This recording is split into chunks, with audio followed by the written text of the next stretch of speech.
আসসালামু আলাইকুম এবং শুভ সন্ধ্যা। সকলকে স্বাগত জানাচ্ছি আজকের 50তম বিসিএস এর ক্যাডার চয়েস সেমিনারে। সবাই ঠিকঠাক মতো শুনতে পাচ্ছেন কিনা এবং স্লাইড দেখা যাচ্ছে কিনা যদি একটু জানান।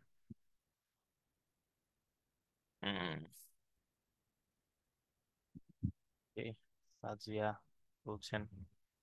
ওকে, আশা করি সকলেই ভালো আছেন। সকলকে ওকে, থ্যাংক ইউ সকলকে। স্বাগত জানাচ্ছি আজকের ক্যাডার চয়েস সেমিনারে। যেহেতু আজকের ক্লাস লাইভও যাচ্ছে এবং আমি মনে করি যে ক্লাসটা খুবই গুরুত্বপূর্ণ। ফেসবুকে যারা লাইভে আছেন তাদের সকলেরই সুযোগ থাকছে। ওয়ালাইকুম আসসালাম ভাইয়া। সকলেরই সুযোগ থাকছে আজকে প্রশ্ন করার, ফ্লোর ওপেন আছে। সো আমরা মোটামুটি প্রশ্ন করে করেই আমাদের সেশনটা অন করব। আমি লাইভে নিজে চোখ রাখি, আপনাদের কমেন্টস দেখতে হবে।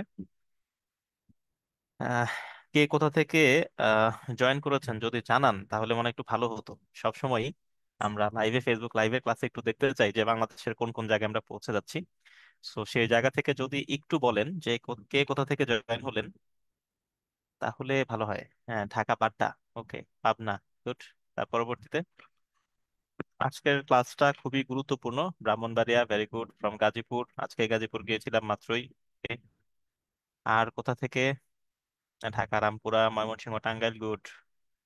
Mymensingh my work place. Uttara, Mymensingh, very good. Okay, আমরা মোটামুটি নওগাঁ। নওগাঁ। ওকে, পূর্বাঞ্চল থেকে কাউকে এখনো পেলাম না। দক্ষিণবঙ্গ থেকেও কাউকে এখনো পাইনি। ঝিনাইদহ পেয়েছি। বরিশাল অঞ্চলের দিকে, এই তো বরিশাল পেয়ে গিয়েছি। পূর্বাঞ্চল বাকি আছে এখনো। সিলেট জোন, চট্টগ্রাম জোন, এই দুইটা জোন বাকি আছে। গাজীপুর। ঠিক আছে। ঠিক আছে, ওকে, মোটামুটি অনেক জায়গায় মোটামুটি কভার হয়ে গেছে। মোহাম্মদপুর, ঢাকা। ফেসবুকে অনেকের অনেক কমেন্ট আমি তো খেয়ালই করি নাই। কুষ্টিয়া, রংপুর, ভোলা থেকে আছে অনেকে। তার পরবর্তীতে পাবনা, সার্সিনা, রাজশাহী। ওকে। তো আজকের ক্লাসে যাক, ফরিদপুর, শরীয়তপুর, চুয়াডাঙ্গা অনেকে চলে এসেছে। ঠিক আছে, তো আমরা মোটামুটি অনেক জায়গায় কভার করে ফেলেছি। তো আজকের ক্লাসে আমাদের এই ক্যাডার চয়েস সেমিনারে আমার বকবকানি আপনাদের খুব বেশি একটা সহ্য করতে হবে না, কারণ আমাদের সঙ্গে আজকে আছেন আমাদের সিনিয়র অভিভাবকের মতো আমাদের একজন বিশেষ ব্যক্তিত্ব, যার মোটামুটি আহ যার কথাগুলো থেকে যার ইনফরমেশন যা আজকের ক্লাসে থাকবে সেটা আপনাদেরকে ঋদ্ধ করবে এবং আপনাদের ক্যাডার চয়েসের ক্ষেত্রে এই ইনফরমেশন গুলো খুবই হেল্পফুল হবে বলে আমার দৃঢ় বিশ্বাস। তো আমি কথা নিজে না বাড়িয়ে স্বাগত জানাচ্ছি। আজকে আমাদের সঙ্গে আছেন 38তম বিসিএস থেকে পররাষ্ট্র ক্যাডারে কর্মরত সাব্বির আহমেদ ভাইয়া। ভাইয়া বর্তমানে কেনিয়ার নাইরোবিতে কর্মরত আছেন, third secretary of the chancellor হিসেবে। সাব্বির ভাই, আসসালামু আলাইকুম। আপনি যদি একটু জয়েন করতেন। ভাই, আসসালামু সালাম। আলাইকুম। আমাকে শোনা যাচ্ছে? হ্যাঁ হ্যাঁ, শুনতে পাচ্ছি, দেখতে পাচ্ছি ঠিক মতো। ভাই, আচ্ছা, ঠিক 50তম আছে। বিসিএস এর ক্যাডার চয়েস সেমিনারে আপনাকে উষ্ণ অভ্যর্থনা জানাচ্ছি। আমাদের যারা আছেন নতুন বিসিএস এক্সপিরিয়েন্স সবাই আপনার জন্য অপেক্ষা করছেন। ভাই, সকলকে যদি একটু আপনার শুভেচ্ছা জানিয়ে দেন শুরুতেই। ধন্যবাদ শাওন তোমাকে এত সুন্দর করে বলার জন্য। মানে এত কিছু বিশেষণের আসলে দরকার ছিল না, এটা খুবই নর্মাল একটা ব্যাপার। যাই হোক, সো সবাইকে স্বাগতম আমাদের আজকের 50তম বিসিএস ক্যারিয়ার চয়েস সেমিনারে। তো আজকে আমরা আসলে ক্যারিয়ার চয়েস গুলো নিয়ে একটু আলোচনা করব, আমি এবং শাওন দুজনেই। আপনারা জানেন যে অলরেডি ফর্ম ফিল আপ শুরু হয়ে গেছে। আপনারা অনেকেই আবেদন প্রক্রিয়ার সাথে যুক্ত আছেন, অনেকেই আবেদন করছেন এবং অনেকে এখনো ওয়েট করছেন যে কিভাবে আবেদন করলে আপনাদের জন্য ভালো হবে। সো আবেদন প্রক্রিয়া নিয়ে আমরা গতকালই একটা ক্লাস করেছি, সেটা হচ্ছে কিভাবে আবেদন ফর্ম ফিল আপ করতে হয়। তো তারই ধারাবাহিকতায় আজকে আমরা আলোচনা করব ক্যারিয়ার চয়েস বিষয়ে। সো ক্যারিয়ার চয়েসটা আসলে অনেকটাই গুরুত্বপূর্ণ, আমাদের পুরো আলোচনার মধ্যে এগুলো উঠে আসবে। তো আমরা একটু স্লাইড বাই স্লাইডই যাব। আমরা দুজনেই আলোচনা করব, শাওনও আছে, আমিও আছি। তো আমি শাওনকে রিকোয়েস্ট করব, শাওন তাহলে আমরা শুরু করতে পারি। তারপর স্লাইড বাই স্লাইড যখন যাব আমরা বিভিন্ন আলোচনা করতে থাকবো ইনশাল্লাহ। হ্যাঁ, ইনশাল্লাহ আমরা স্লাইড বাই স্লাইড অগ্রসর হব এবং ক্লাসে যারা আছেন সকলেরই মোটামুটি টুকটাক দু একটা প্রশ্ন করার সুযোগ থাকবে। গঠনমূলক কিছু প্রশ্ন নিয়ে হয়তো বা আমরা উত্তর দেওয়ার চেষ্টা করব। আর স্লাইডের মাধ্যমে যে ইনফরমেশন গুলো আছে সেগুলো আপনি দেখলেই বোঝা যাবেন যে আপনার ক্যাডার চয়েস লিস্টটা কেমন হওয়া উচিত। বা যেহেতু নতুন, আপনারা প্রথমবারের মতো অনেকেই করছেন, ফর্ম ফিল আপ করছেন বা ক্যাডার চয়েস দিবেন। সো আশা করি বিষয়গুলো আপনাদের জন্য, আপনাদের ধোঁয়াশাকে স্পষ্ট করবে। তো আমি কথা না বাড়িয়ে স্লাইডে অগ্রসর হই। তো কিছুদিন পূর্বেই আমাদের যে বিজ্ঞপ্তি প্রকাশিত হয়েছে, সেই বিজ্ঞপ্তিতে আমরা দেখতে পাচ্ছি যে 50তম বিসিএস এর বিভিন্ন ক্যাডারের যে শূন্য পদের যে চাহিদা দেওয়া প্রকাশ করা হয়েছে, এখানে সর্বমোট শূন্য পদের সংখ্যা হচ্ছে 1760টি। তো সাম্প্রতিক সময় যদি কয়েকটা বিসিএস আমরা যদি 40 থেকে যদি চিন্তা ভাবনা করি, 40 বা 43-এ প্রায় 2500 2100 পোস্টের পরবর্তীতে বর্তমানে আবার 2-3টা সুপারিশ গিয়েছে, মোটামুটি 1700-1800 এই টাইপের 2টা সুপারিশ গেল, 44-45। তো এর মধ্যে 50তম বিসিএস 1760টি শূন্য পদের চাহিদা প্রকাশ করা হয়েছে। এর মধ্যে সাধারণ ক্যাডারের শূন্য পদ আছে 452টি। আর সাধারণত 500, 650, 500 থেকে 650 এরকম টাইপের শূন্য পদ থাকে। সেই হিসাবে 452টি শূন্য পদ আছে। শূন্য পদের সংখ্যাটা একটু হয়তো বা কম মনে হতে পারে সাধারণ ক্যাডারে, এখানে আমার মেবি কম্পিটিশনটা একটু বেশি হবে। আর প্রফেশনাল এবং টেকনিক্যাল ক্যাডার যেগুলো আছে, বিসিএস এ টোটাল 26টা ক্যাডার আছে, যার মধ্য থেকে 14টা ক্যাডার সাধারণে চলে গেলে 12টা তার মধ্যে কিছু কমন কয়েকটার আছে, যেমন পরিবার পরিকল্পনা বা এরকম টাইপের সমবায়, এই টাইপের কিছু টেকনিক্যাল ক্যাডারসে 1122টি শূন্য পদের চাহিদা দেওয়া হয়েছে। সাধারণ শিক্ষা ক্যাডারে আপনারা জানেন যে কিছুদিন পূর্বেই একটা বিশেষ বিসিএস চলে গিয়েছে, 49তম বিশেষ বিসিএস চলে গিয়েছে শিক্ষকদের জন্য। 48তম বিশেষ বিসিএস ছিল ডাক্তারদের জন্য। তাদের ওই তার ধারাবাহিকতায় এই সাধারণ শিক্ষা ক্যাডারের পোস্ট এবার অনেক কম। সাধারণত অন্যান্য দেখা যায় অনেক ক্ষেত্রেই বিসিএস এর সার্কুলারে শিক্ষা ক্যাডারে প্রায় 800, 900, 1000 পোস্টও অনেক সময় দেখা যায়। তো সেই ক্ষেত্রে বিশেষ বিসিএস এর পরবর্তীতেই যেহেতু এই সার্কুলার প্রকাশিত, তাই এখানে শিক্ষা ক্যাডারের পোস্ট হচ্ছে 165টি। তার মধ্যে বিভিন্ন কলেজ মাদ্রাসার জন্য আছে, আর টেকনিক্যাল কলেজের জন্য আছে, আমরা একটু পরে দেখবো। সরি, কলেজ মাদ্রাসা এখানে দেওয়া আছে, আর কারিগরি শিক্ষা ক্যাডারের জন্য নিচে আলাদাভাবে 21টি শূন্যপদ দেওয়া হয়েছে। তো ক্যাডার ভিত্তিক শূন্য পদের সংখ্যা যদি আমরা একটু এখানে চিন্তা করি, তাহলে দেখেন আহ শুরুতেই যে অন্যান্য সময় বিভিন্ন সময় আমরা সাম্প্রতিক সময় প্রশাসন ক্যাডার বা পররাষ্ট্র বা পুলিশে আমরা আগে 300 বা তারপর পুলিশে 100, মোটামুটি এরকম কয়েকটা সার্কুলার গিয়েছে। কিন্তু হয়তোবা ভবিষ্যতের প্রমোশনের দিক থেকে চিন্তা ভাবনা করে বা জনবলের চাহিদা জনবলের চিন্তা ভাবনা করে প্রশাসন ক্যাডার যে 300 পোস্টের সার্কুলার সাধারণত যেত, এবার সে জায়গা থেকে শূন্য পদের সংখ্যা হয়ে গিয়েছে 200টি। আর তার পরবর্তীতে পররাষ্ট্র ক্যাডারে সবসময় শূন্যপদ কমই দেওয়া হয়, সো সেই জায়গাতে এবারও তার ওই ব্যতিক্রম হয়নি, এই জায়গাতে শূন্যপদ সংখ্যা আছে 15টি। পুলিশ ক্যাডার সাধারণত 100 ছিল, 80 ছিল, এবার 50তম বিসিএস এ 50টি শূন্য পদের চাহিদা প্রকাশ করা হয়েছে। আনসার ক্যাডার 13টি, সাধারণত পুলিশের সঙ্গে আনসার কমই থাকে, পুলিশ 100 থাকলে আনসার ক্যাডারও 25টা বা এরকমই থাকে। তো 50টার বিপরীতে এবার 13টা দেওয়া দেওয়া আছে। তার পরবর্তীতে নিরীক্ষা ও হিসাব, ঠিক আছে, অডিট অ্যান্ড অ্যাকাউন্টস, এখানে শূন্য পদের সংখ্যা বেশ কম, 4টি। বিসিএস ট্যাক্সেশনেও কিছু কিছু বিসিএস আমরা 100-র উপরে পোস্টে সুপারিশই করতে দেখেছি, সেই হিসাবে ট্যাক্সেশন মোটামুটি খারাপও না। 57টি শূন্য পদের চাহিদা প্রকাশ করা হয়েছে। তার পরবর্তীতে শুল্ক ও আবগারি যেটা আছে, কাস্টমস অ্যান্ড এক্সাইজ, সেখানে শূন্য পদ বেশ ভালো আছে, 40টি। রেলওয়ে পরিবহন ও বাণিজ্যিক, ট্রাফিক সুপারিনটেন্ডেন্ট যেটা, সেই জায়গাতে পদ আছে একটা। এখানে সাধারণত খুব সবসময় একটা দুইটা পদ এরকম পদেরই শূন্য প্রকাশ করা হয়, কিন্তু পরবর্তীতে সুপারিশের সময় দেখা যায় যে সেখানে 2-3টা পদ বেড়ে যায়। আর সমবায় কার্ড যেটা আছে কোঅপারেটিভে শূন্য পদের সংখ্যা 9টি। ইনফরমেশনে সাধারণত 3টা আমরা ধাপ দেখতে পাই, সেই জায়গাতে বেতার বা এরকম ইনফরমেশন, এরকম প্রোগ্রাম, এরকম কয়েক 3টা ধাপে মিলে এখানে শূন্য পদের সংখ্যা আছে 14টি। আর বিসিএস ডাক ডাকে শূন্য পদের সংখ্যা আছে হচ্ছে 8টি। আমি একটু আমার স্ক্রিনটা একটু ঠিক করে নিচ্ছি। শূন্য পদের সংখ্যা আছে এখানে 8টি বিসিএস ডাকে। পরিবার পরিকল্পনাতে 36টি শূন্যপদ রয়েছে। আর বিসিএস খাদ্য যেটা, বিসিএস খাদ্য আপনার জেলা পর্যায়ে যে জায়গাতে আপনার পোস্টিং হবে, সে জায়গাতে আমরা 5টি শূন্যপদ দেখতে পাই। বিসিএস খাদ্যের আবার টেকনিক্যালও কিছু পদ পাওয়া যায়, সাইলো অধীক্ষক হিসেবে সে জায়গাতে টেকনিক্যাল কিছু পোস্টও থাকে। যাক, সেটা আমরা একটু পরে দেখবো। ইতোমধ্যেই মোসাদ্দেক বলেছেন টেকনিক্যাল ক্যাডারে শুধু চয়েস দিলে কি নন ক্যাডার দেয়া লাগবে চয়েসে, নাকি না দিলেও হবে, নাকি দিলে ভালো হবে। টেকনিক্যাল ক্যাডার নন ক্যাডার আপনি দিবেন না না দিবেন সেটা কিন্তু সম্পূর্ণ আপনার ব্যাপার। আপনি ক্যাডার দিয়ে যে নন ক্যাডার চাইলে নাও দিতে পারেন, শূন্য রাখতে পারেন। আপনার যদি মনে হয় যে না, নবম বা দশম গ্রেডের নন ক্যাডারে আপনার রিকমেন্ডেশন আসলে আপনি চাকরি করবেন, তাহলে দিয়ে রাখা ভালো। আমার হিসাবে আপনি দিয়ে রাখেন। আপনি পরবর্তীতে যদি চাকরি করতে না চান, আপনি ফাইনালি তখন আবেদন করবেন না বা জয়েন করবেন না, ঠিক আছে? কিন্তু প্রথম দিকে যদি সুযোগ থেকে থাকে আমার মনে হয় সুযোগ কাজে লাগানো উচিত, দরজা খোলা রাখা উচিত, ঠিক আছে? তো আমরা পরবর্তী স্লাইডে অগ্রসর হই। ক্যাডার ভিত্তিক শূন্য পদের সংখ্যায় ক্যাডার ভিত্তিক শূন্য পদের সংখ্যায় আমরা মোটামুটি টেকনিক্যাল ক্যাডারের যে প্রফেশনাল ক্যাডার যেটা আছে সেই জায়গাতে দেখেন রেলওয়ে প্রকৌশল যেটা মেকানিক্যাল, সে জায়গাতে শূন্য পদ আমরা দেখতে পাচ্ছি 14টি।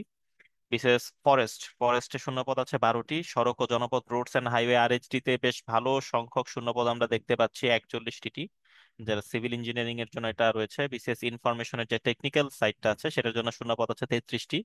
জনস্বাস্থ্য প্রকৌশল department of public health engineering এই জায়গাতে শূন্যপদ আছে 22টি। বিসিএস ফিশারিজ এর জন্য শূন্যপদ বেশ ভালো দেখতে পাচ্ছি 55টি। এখানে যারা এগ্রি থেকে পড়াশোনা করেছেন তাদের জন্য সবসময় একটা ভালো সম্ভাবনা থাকে। লাইভ স্টকে শূন্যপদ আছে 10টি। এগ্রিকালচারালে শূন্যপদ আছে 151টি। এই জায়গার মধ্যে এগ্রিকালচারাল মার্কেটিং আছে, তারপরে এগ্রিকালচারাল এক্সটেনশন আছে, তার পরবর্তীতে আহ, আহ, বীজ প্রত্যয়ন অফিসার, এরকম কয়েকটা ভাগে বিভক্ত ওই ক্যাডারের কার্যপরিধি। তো সেই সবগুলো কোড মিলিয়ে শূন্য পদের সংখ্যা আছে 158টি। বিসিএস স্বাস্থ্য এই জায়গাতে দেখেন বেশ ভালো সংখ্যক পদের চাহিদা দেওয়া হয়েছে। বিশেষ স্বাস্থ্যতে সবসময় মোটামুটি বেশ ভালো। আহ, নাজমুর রহমান নিশাত, আপনার একই কমেন্ট মোটামুটি 8-10 বার 12 বার চলে এসেছে। What is the impact of CGPA in BCS? BCS A CGPA এর তেমন কোনো ইম্প্যাক্ট আমি পড়তে দেখছি না, ঠিক আছে? আপনি আপনার সিজিপিএ যদি আবেদন করার মতো যথেষ্ট হয় তাহলে সেটাই যথেষ্ট। ভাইবা বোর্ডে কখনোই আপনাকে জিজ্ঞেস করবে না যে সিজিএ কম কেন, বা এটা নিয়ে কোনো ঝামেলা নেই। আপনি পরীক্ষা ভালোভাবে দেন, আল্লাহ ভরসা, এটা নিয়ে টেনশন করার কিছু নাই। স্বাস্থ্যতে সবসময় আমরা দেখা যায় যে শূন্য পদ অনেক বেশি থাকে। সাম্প্রতিক সময়ে যে 46তম লিখিত পরীক্ষার ফলাফল প্রকাশিত হয়েছে সেখানেও দেখা যায় যে শূন্য পদ অনেক ছিল, কিন্তু তার এগেনস্টে লিখিত পরীক্ষাতে পাশও হয়েছে কম। তো সেই শূন্য পদগুলো থেকে যায় এবং প্রত্যেক বিসিএস এই এমবিবিএস বা বিডিএস এ শূন্য পদ অনেক থাকে। তো এই জায়গা থেকে আপনাদের জন্য যারা ডাক্তার ভাই বোন যারা আছেন তাদের জন্য ভালো সুযোগ থাকছে, কাজে লাগাইতে হবে। গণপূর্ত পিডাব্লিউডি পাবলিক ওয়ার্কস ডিপার্টমেন্ট যেটা আছে, সো এটা গণপূর্ততে শূন্য পদের সংখ্যা বেশ ভালো 71টি। বিশেষ পরিসংখ্যানে একটি মাত্র, হারাধনের একটি ছেলে। পরিবার পরিকল্পনা টেকনিক্যাল যেই সাইটটা আছে সেখানে শূন্য পদের সংখ্যা 48টি, এবং খাদ্য ক্যাডারের টেকনিক্যাল সাইট যেটা আছে একটু আগে বলছিলাম সেখানে শূন্য পদের সংখ্যা আছে 7টি। তার পরবর্তীতে বিসিএস সাধারণ শিক্ষা সরকারি কলেজ সমূহের জন্য খেয়াল করে দেখেন, কলেজ সমূহে তো আপনার যেখানে পোস্টিং হবে তার জন্য শূন্যপদ আছে 139টি, আর মাদ্রাসার জন্য শূন্যপদ আছে 26টি। আর কারিগরি শিক্ষা যেটা আছে, কারিগরি শিক্ষাতে টেকনিক্যালে বিভিন্ন ইনস্ট্রাক্টর বা এই পোস্টগুলোর জন্য শূন্যপদের সংখ্যা আছে 21টি। তো যেহেতু আমি অনেকক্ষণ ভাইয়া সাধারণ শিক্ষা কি প্রফেশনাল ক্যাডার হবে? সাধারণ শিক্ষা তো আপনার এটা তো প্রফেশনালি হবে, কারণ সাধারণ শিক্ষাটা তো আপনার প্রফেশনালের সঙ্গেই যায়। আর অন্যান্য দিকে কারিগরি যে বিষয়গুলো আছে ইঞ্জিনিয়ারিং সাইড বা এগ্রি ক্যাডার থেকে সেগুলো আপনার টেকনিক্যালে চলে যাচ্ছে। তো আমি তো অনেকক্ষণ কথা বললাম, যেহেতু শূন্য পদের একটা তালিকা আমরা দেখছি, আমরা সাব্বির ভাইয়ার কাছ থেকে একটু ভাইয়ার মতামতটা জেনে নিই। ভাইয়া যদি 1 মিনিট একটু বলতেন। আসলে মতামত দেওয়ার মতো খুব বেশি কিছু নেই। ব্যাপারটা হচ্ছে এবারে পোস্ট সংখ্যাটা আসলে একটু কম। জেনারেলি যেহেতু মাত্র 452টা সিট, তো একটু কম্পিটিশন ভালোই হবে বলে ধরে নেওয়া যাচ্ছে। এবং দেখা যাচ্ছে যে অডিট অ্যান্ড অ্যাকাউন্টস একটা ক্যাডারের কথা আমি স্পেসিফিক্যালি একটু বলবো, যে প্রতিবারই কিন্তু এখানে অ্যাটলিস্ট 20টা 25টা 30টা বা এরকম অ্যারাউন্ড থাকে আর কি। তো এবার কিন্তু পদের সংখ্যা একদমই কম, মাত্র 4টি দিয়েছে শাওন, আমি যদি ভুল না করে থাকি। জি জি। তো তো এইটা একটু মানে আমার কাছে অড লেগেছে যে এবার হয়তো কোনো কারণে সেখানে পদের সংখ্যা কমে গেছে। সো পদের সংখ্যা কমে গেলে যেহেতু যা 4টা মাত্র সিট, সো ক্যাডার চয়েসটাও কিন্তু আসলে পদের সংখ্যার সাথে অনেকটাই নির্ভরশীল। যে আপনার যতগুলো পদ থাকবে সেই অনুযায়ী ক্যাডার চয়েস নর্মালি দিতে বলা হয়। কারণ আপনার যদি ধরেন একটা মাত্র পদ আছে, তা আপনি ওইটা ক্যাডার চয়েসে দিয়ে রাখলেন একদম প্রথম দিকে, প্রথম 3-এর মধ্যে। সো এটা তো আসলে মানে খুব বড় একটা রিস্ক বা ঝুঁকি নেওয়া হয়ে যায়। তো এই ঝুঁকি নেওয়া বা গ্যাম্বলিং এ আপনি জিততেও পারেন, হারতেও পারেন, 50-50 হয়ে যায়। তো সেক্ষেত্রে পদের সংখ্যাগুলো আসলে ভালো মতো অ্যানালাইসিস করাটাও কিন্তু একটা ব্যাপার। এই কারণে শাওন কিন্তু এতক্ষণ ধরে আপনাদেরকে পদের সংখ্যাগুলো একটু ব্যাখ্যা করে দিল, বা ব্যাখ্যা বলতে হচ্ছে বুঝিয়ে দিল। তো এই জন্য আপনারা একটু খেয়াল রাখবেন, ক্যাডার চয়েস দেওয়ার সময় ডেফিনেটলি পদের সংখ্যাটা অনেক গুরুত্বপূর্ণ। বেশি পদ থাকলে আপনার প্রবাবিলিটি বা সম্ভাবনাটাও কিন্তু একটু বেড়ে যাবে, এই আর কি। তো শাওন, আমরা মনে হয় নেক্সট যেতে পারি, দেখি সামনে আর হ্যাঁ কি হ্যাঁ, আছে। আমরা অগ্রসর হতে পারি। শাকিল ভাইয়ের একটা কমেন্ট আছে এক্ষেত্রে, যে ফরেস্ট ক্যাডার বা আরো কয়েকটা ক্যাডারের নাম উনি বলেছেন, এই সব ক্যাডারগুলোতে পরিবার পরিকল্পনাগুলোতে সবাই আবেদন করতে পারবেন কিনা, আমি একটু পড়ি ওনার কমেন্টটা। বন, সড়ক ও জনপদ পরিবার পরিকল্পনা। ফরেস্ট ক্যাডার আপনি সবাইটার জন্য না। ফরেস্ট ক্যাডার এটা যারা বন বোটানি নিয়ে বা এরকম কিছু স্পেসিফিক সাবজেক্ট আছে যারা পড়েছেন তারা এটা করতে পারবেন, এটা জেনারেল ক্যাডারের আওতাভুক্ত না। সড়ক ও জনপদে যারা সিভিল ইঞ্জিনিয়ারিং এ যারা কমপ্লিট করেছেন গ্রাজুয়েশন, এটা তাদের জন্য। পরিবার পরিকল্পনার একটা অংশ আছে, এটা জেনারেল ক্যাডার অন্তর্ভুক্ত। এটা সকলে আবেদন করতে পারবেন, আমরা একটু আগে দেখিয়েছি। আর এটা একটা টেকনিক্যাল সাইট আছে, মেডিকেল অফিসার এই রিলেটেড, এই হেলথ রিলেটেড যে সাইটটা আছে সেটা হচ্ছে আবার টেকনিক্যাল অংশের দিকে চলে যায়। সো সকলের জন্য সবকিছু না, সেটা একটু আপনি আবার পরবর্তীতে অ্যানোটেড স্লাইডগুলো একটু দেখে নিন। আমরা নন ক্যাডারের তালিকার দিকে যদি নন ক্যাডারের তালিকার পূর্বে গ্রেড ভিত্তিক একটা তুলনা দেয়া আছে। সো গ্রেড ভিত্তিক তুলনাটা আমি বলবো যে এটা নিয়ে আসলে এখনই আমরা খুব বেশি যদি চিন্তা ভাবনা করতে যাই আহ তাহলে আহ, আসলে একটু সমস্যা হয়ে যাবে। তো সাব্বির ভাইয়া যদি এই মানে গ্রেড ভিত্তিক তুলনা দিয়ে যদি ছোট করে জাস্ট একটু ছোট একটু আইডিয়া দেওয়া যেত তাদেরকে, তাহলে মনে হয় তাদের জন্য হয়তো বা একটু, আসলেই কারণ খুব। হ্যাঁ, জি ভাইয়া। আসলেই হচ্ছে গ্রেড ভিত্তিক তুলনা নিয়ে এখন বদার হওয়ার কোনোই দরকার নেই। কারণ আমরা এখনো মানে আপনারা যারা আছেন শুনছেন তারা এখনো তো অ্যাপ্লাই করবেন, প্রিলি টিকবেন, রিটেন দেখবেন, ভাইবা দিবেন, তারপর ক্যাডার হবেন, এরপরে গ্রেডের চিন্তা আসবে জয়েন করার পরে। সো এটা হচ্ছে জাস্ট একটা আইডিয়া রাখা যে আপনি যে ক্যাডারে চয়েস দিচ্ছেন সেই ক্যাডারে আপনি সর্বোচ্চ কোন পর্যন্ত যেতে পারবেন সেটা আইডিয়া নেওয়ার জন্য আসলে গ্রেডটা একটু দেখে রাখতে পারেন। যেমন হচ্ছে আমরা তো বেশিরভাগ ক্ষেত্রেই অ্যাডমিনিস্ট্রেশন, পুলিশ, ফরেন বা এই টাইপের কাস্টমস, অডিট, ট্যাক্স এই ক্যাডারগুলো নিয়ে খুব মানে আমরা থাকে, কনসার্ন থাকি আর কি, যে এগুলো কিভাবে কতদূর পর্যন্ত যেতে পারবো, প্রমোশন স্মুথ কিনা।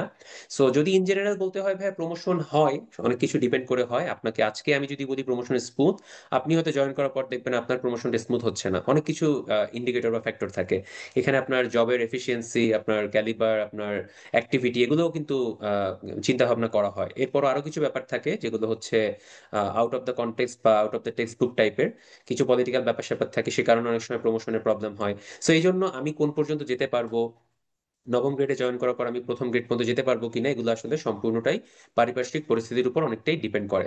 সেগুলো নিয়ে এখন বলার হওয়ার প্রয়োজন নেই। তারপর আমি একটু হালকা করে বলি, যেমন অ্যাডমিনিস্ট্রেশন, পুলিশ, এগুলোতে হচ্ছে আপনার দুইটা বা তিনটা ক্ষেত্রে কাজ করতে হয়। যেমন অ্যাডমিনে আপনার মিনিস্ট্রি এবং ফিল্ড লেভেল দুইটা লেভেলেই কাজ হয়। তো নর্মালি আপনাকে জয়েন করার পর ফিল্ড লেভেলেই দিবে। এটা নিয়ে আরো শাওন আরো ভালো বলতে পারবে, সো ওইদিকে আমি যাচ্ছি না। তো সেখান থেকে আপনি নবম গ্রেডে থাকার পর আপনি 5 বছর পরে সকল ক্রাইটেরিয়া ফুলফিল করবেন। আপনি ডিপার্টমেন্টাল ট্রেনিং করবেন, ফাউন্ডেশন ট্রেনিং করবেন। এরপরে আপনি ডিপার্টমেন্টাল এক্সামে পাশ করার পরে আপনি প্রমোশন পাবেন, মানে চাকরি স্থায়ী হবে 2 বছর পরে। এরপর আপনাকে সিনিয়র স্কুল পরীক্ষা দিতে হবে, দেওয়ার পরে আপনি ষষ্ঠ গ্রেডে উত্তীর্ণ হওয়ার যোগ্যতা অর্জন করবেন 5 বছর পরে।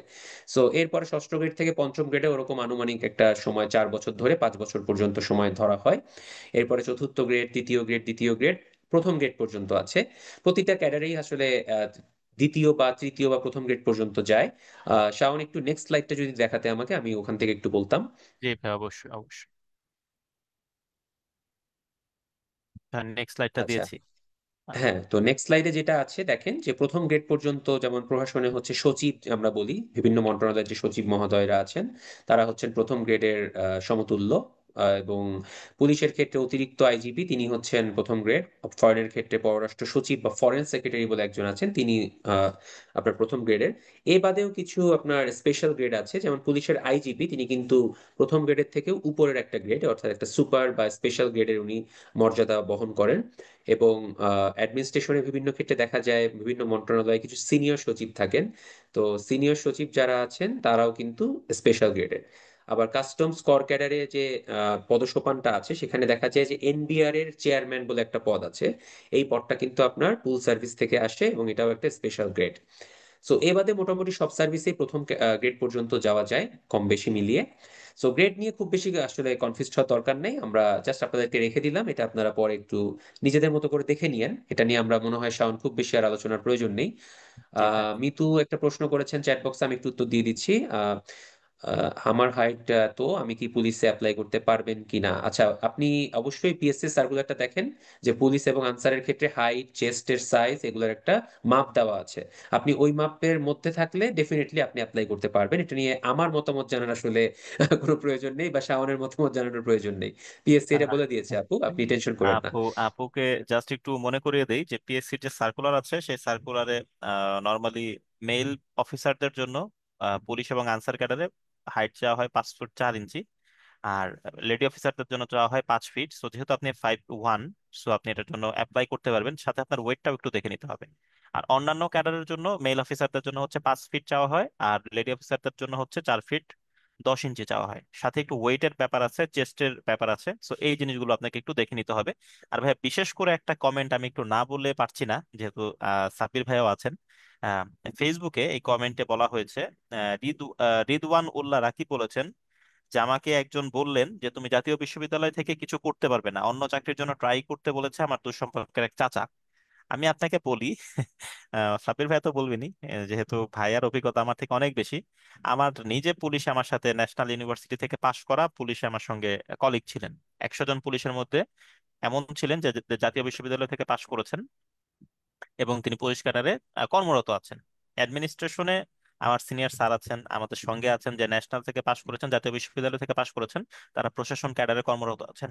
আর অন্যান্য ক্যাডারের দিকে আমি তো যেহেতু অনেকের সঙ্গে আমি এখনো পরিচিত হতে পারিনি, এক্সাম্পল টানলে অনেক কিছু টানা যাবে, এই দুইটা আমার প্রত্যক্ষ অভিজ্ঞতা আমি আপনাকে বললাম। সো আপনার যেটা কাজ সেটা হচ্ছে ভালোভাবে পড়াশোনা করা, নিজের বেসিক ক্লিয়ার করে পড়াশোনা করেন, আপনার ইনশাল্লাহ কোনো সমস্যা নাই। জেনারেল ক্যাডারে সবাই সমান, জেনারেল ক্যাডারে সবাই সমান, ঠিক আছে? তো সাবির ভাই আমরা অগ্রসর হই। হুম, নইলে এই শুরু হই আমরা তুলনার আমাদের ক্ষেত্রে। চ্যাট বক্সে এবং কিউএনএ বক্সেও কিছু প্রশ্ন এসেছে, একটু ধৈর্য ধারণ করবেন, আমরা সবগুলো উত্তরই দিব। হ্যাঁ, পেয়ে যাবেন, আমাদের আলোচনাগুলো একটু শুনতে থাকুন, তাহলে সবই কভার হয়ে যাবে ইনশাল্লাহ। হ্যাঁ শাওন, প্লিজ আমরা পরে হ্যাঁ, অগ্রসর হই। আমরা অগ্রসর হই। এখন বিভিন্ন ক্যাডারের গুরুত্বপূর্ণ তথ্যাবলী কিছু আছে। বিভিন্ন ক্যাডারের গুরুত্বপূর্ণ তথ্যাবলী তো আপনাদের খুব ডিটেলসে যে আপনি যে জানবেন এখন, যে জেনে আসলে সেটা কিন্তু আসলে তেমন কোনো আপনি মাথায় রাখতেও পারবেন না। এটা এখন আপনার অনেক কিছু জানা না জানা সমানের মতোই, সো টুকটাক কিছু ইনফরমেশন জানা যেতে পারে। একটা কথা মনে রাখবেন যে 26টা যে ক্যাডার আছে, 26টা ক্যাডারের সবগুলো ক্যাডারই কিন্তু গণপ্রজাতন্ত্রী বাংলাদেশ সরকারের আপনার মিনিস্ট্রিগুলো চালানোর জন্য, বা তার যে অভ্যন্তরীণ বা বহির্বিশ্বের সঙ্গে যে ডিপ্লোমেসি এটা চালানোর জন্য, সমগ্র সকল ওয়ার্ডার ঠিকঠাক মতো কমপ্লিশনের জন্য এই 26টা ক্যাডারই সমভাবে গুরুত্বপূর্ণ।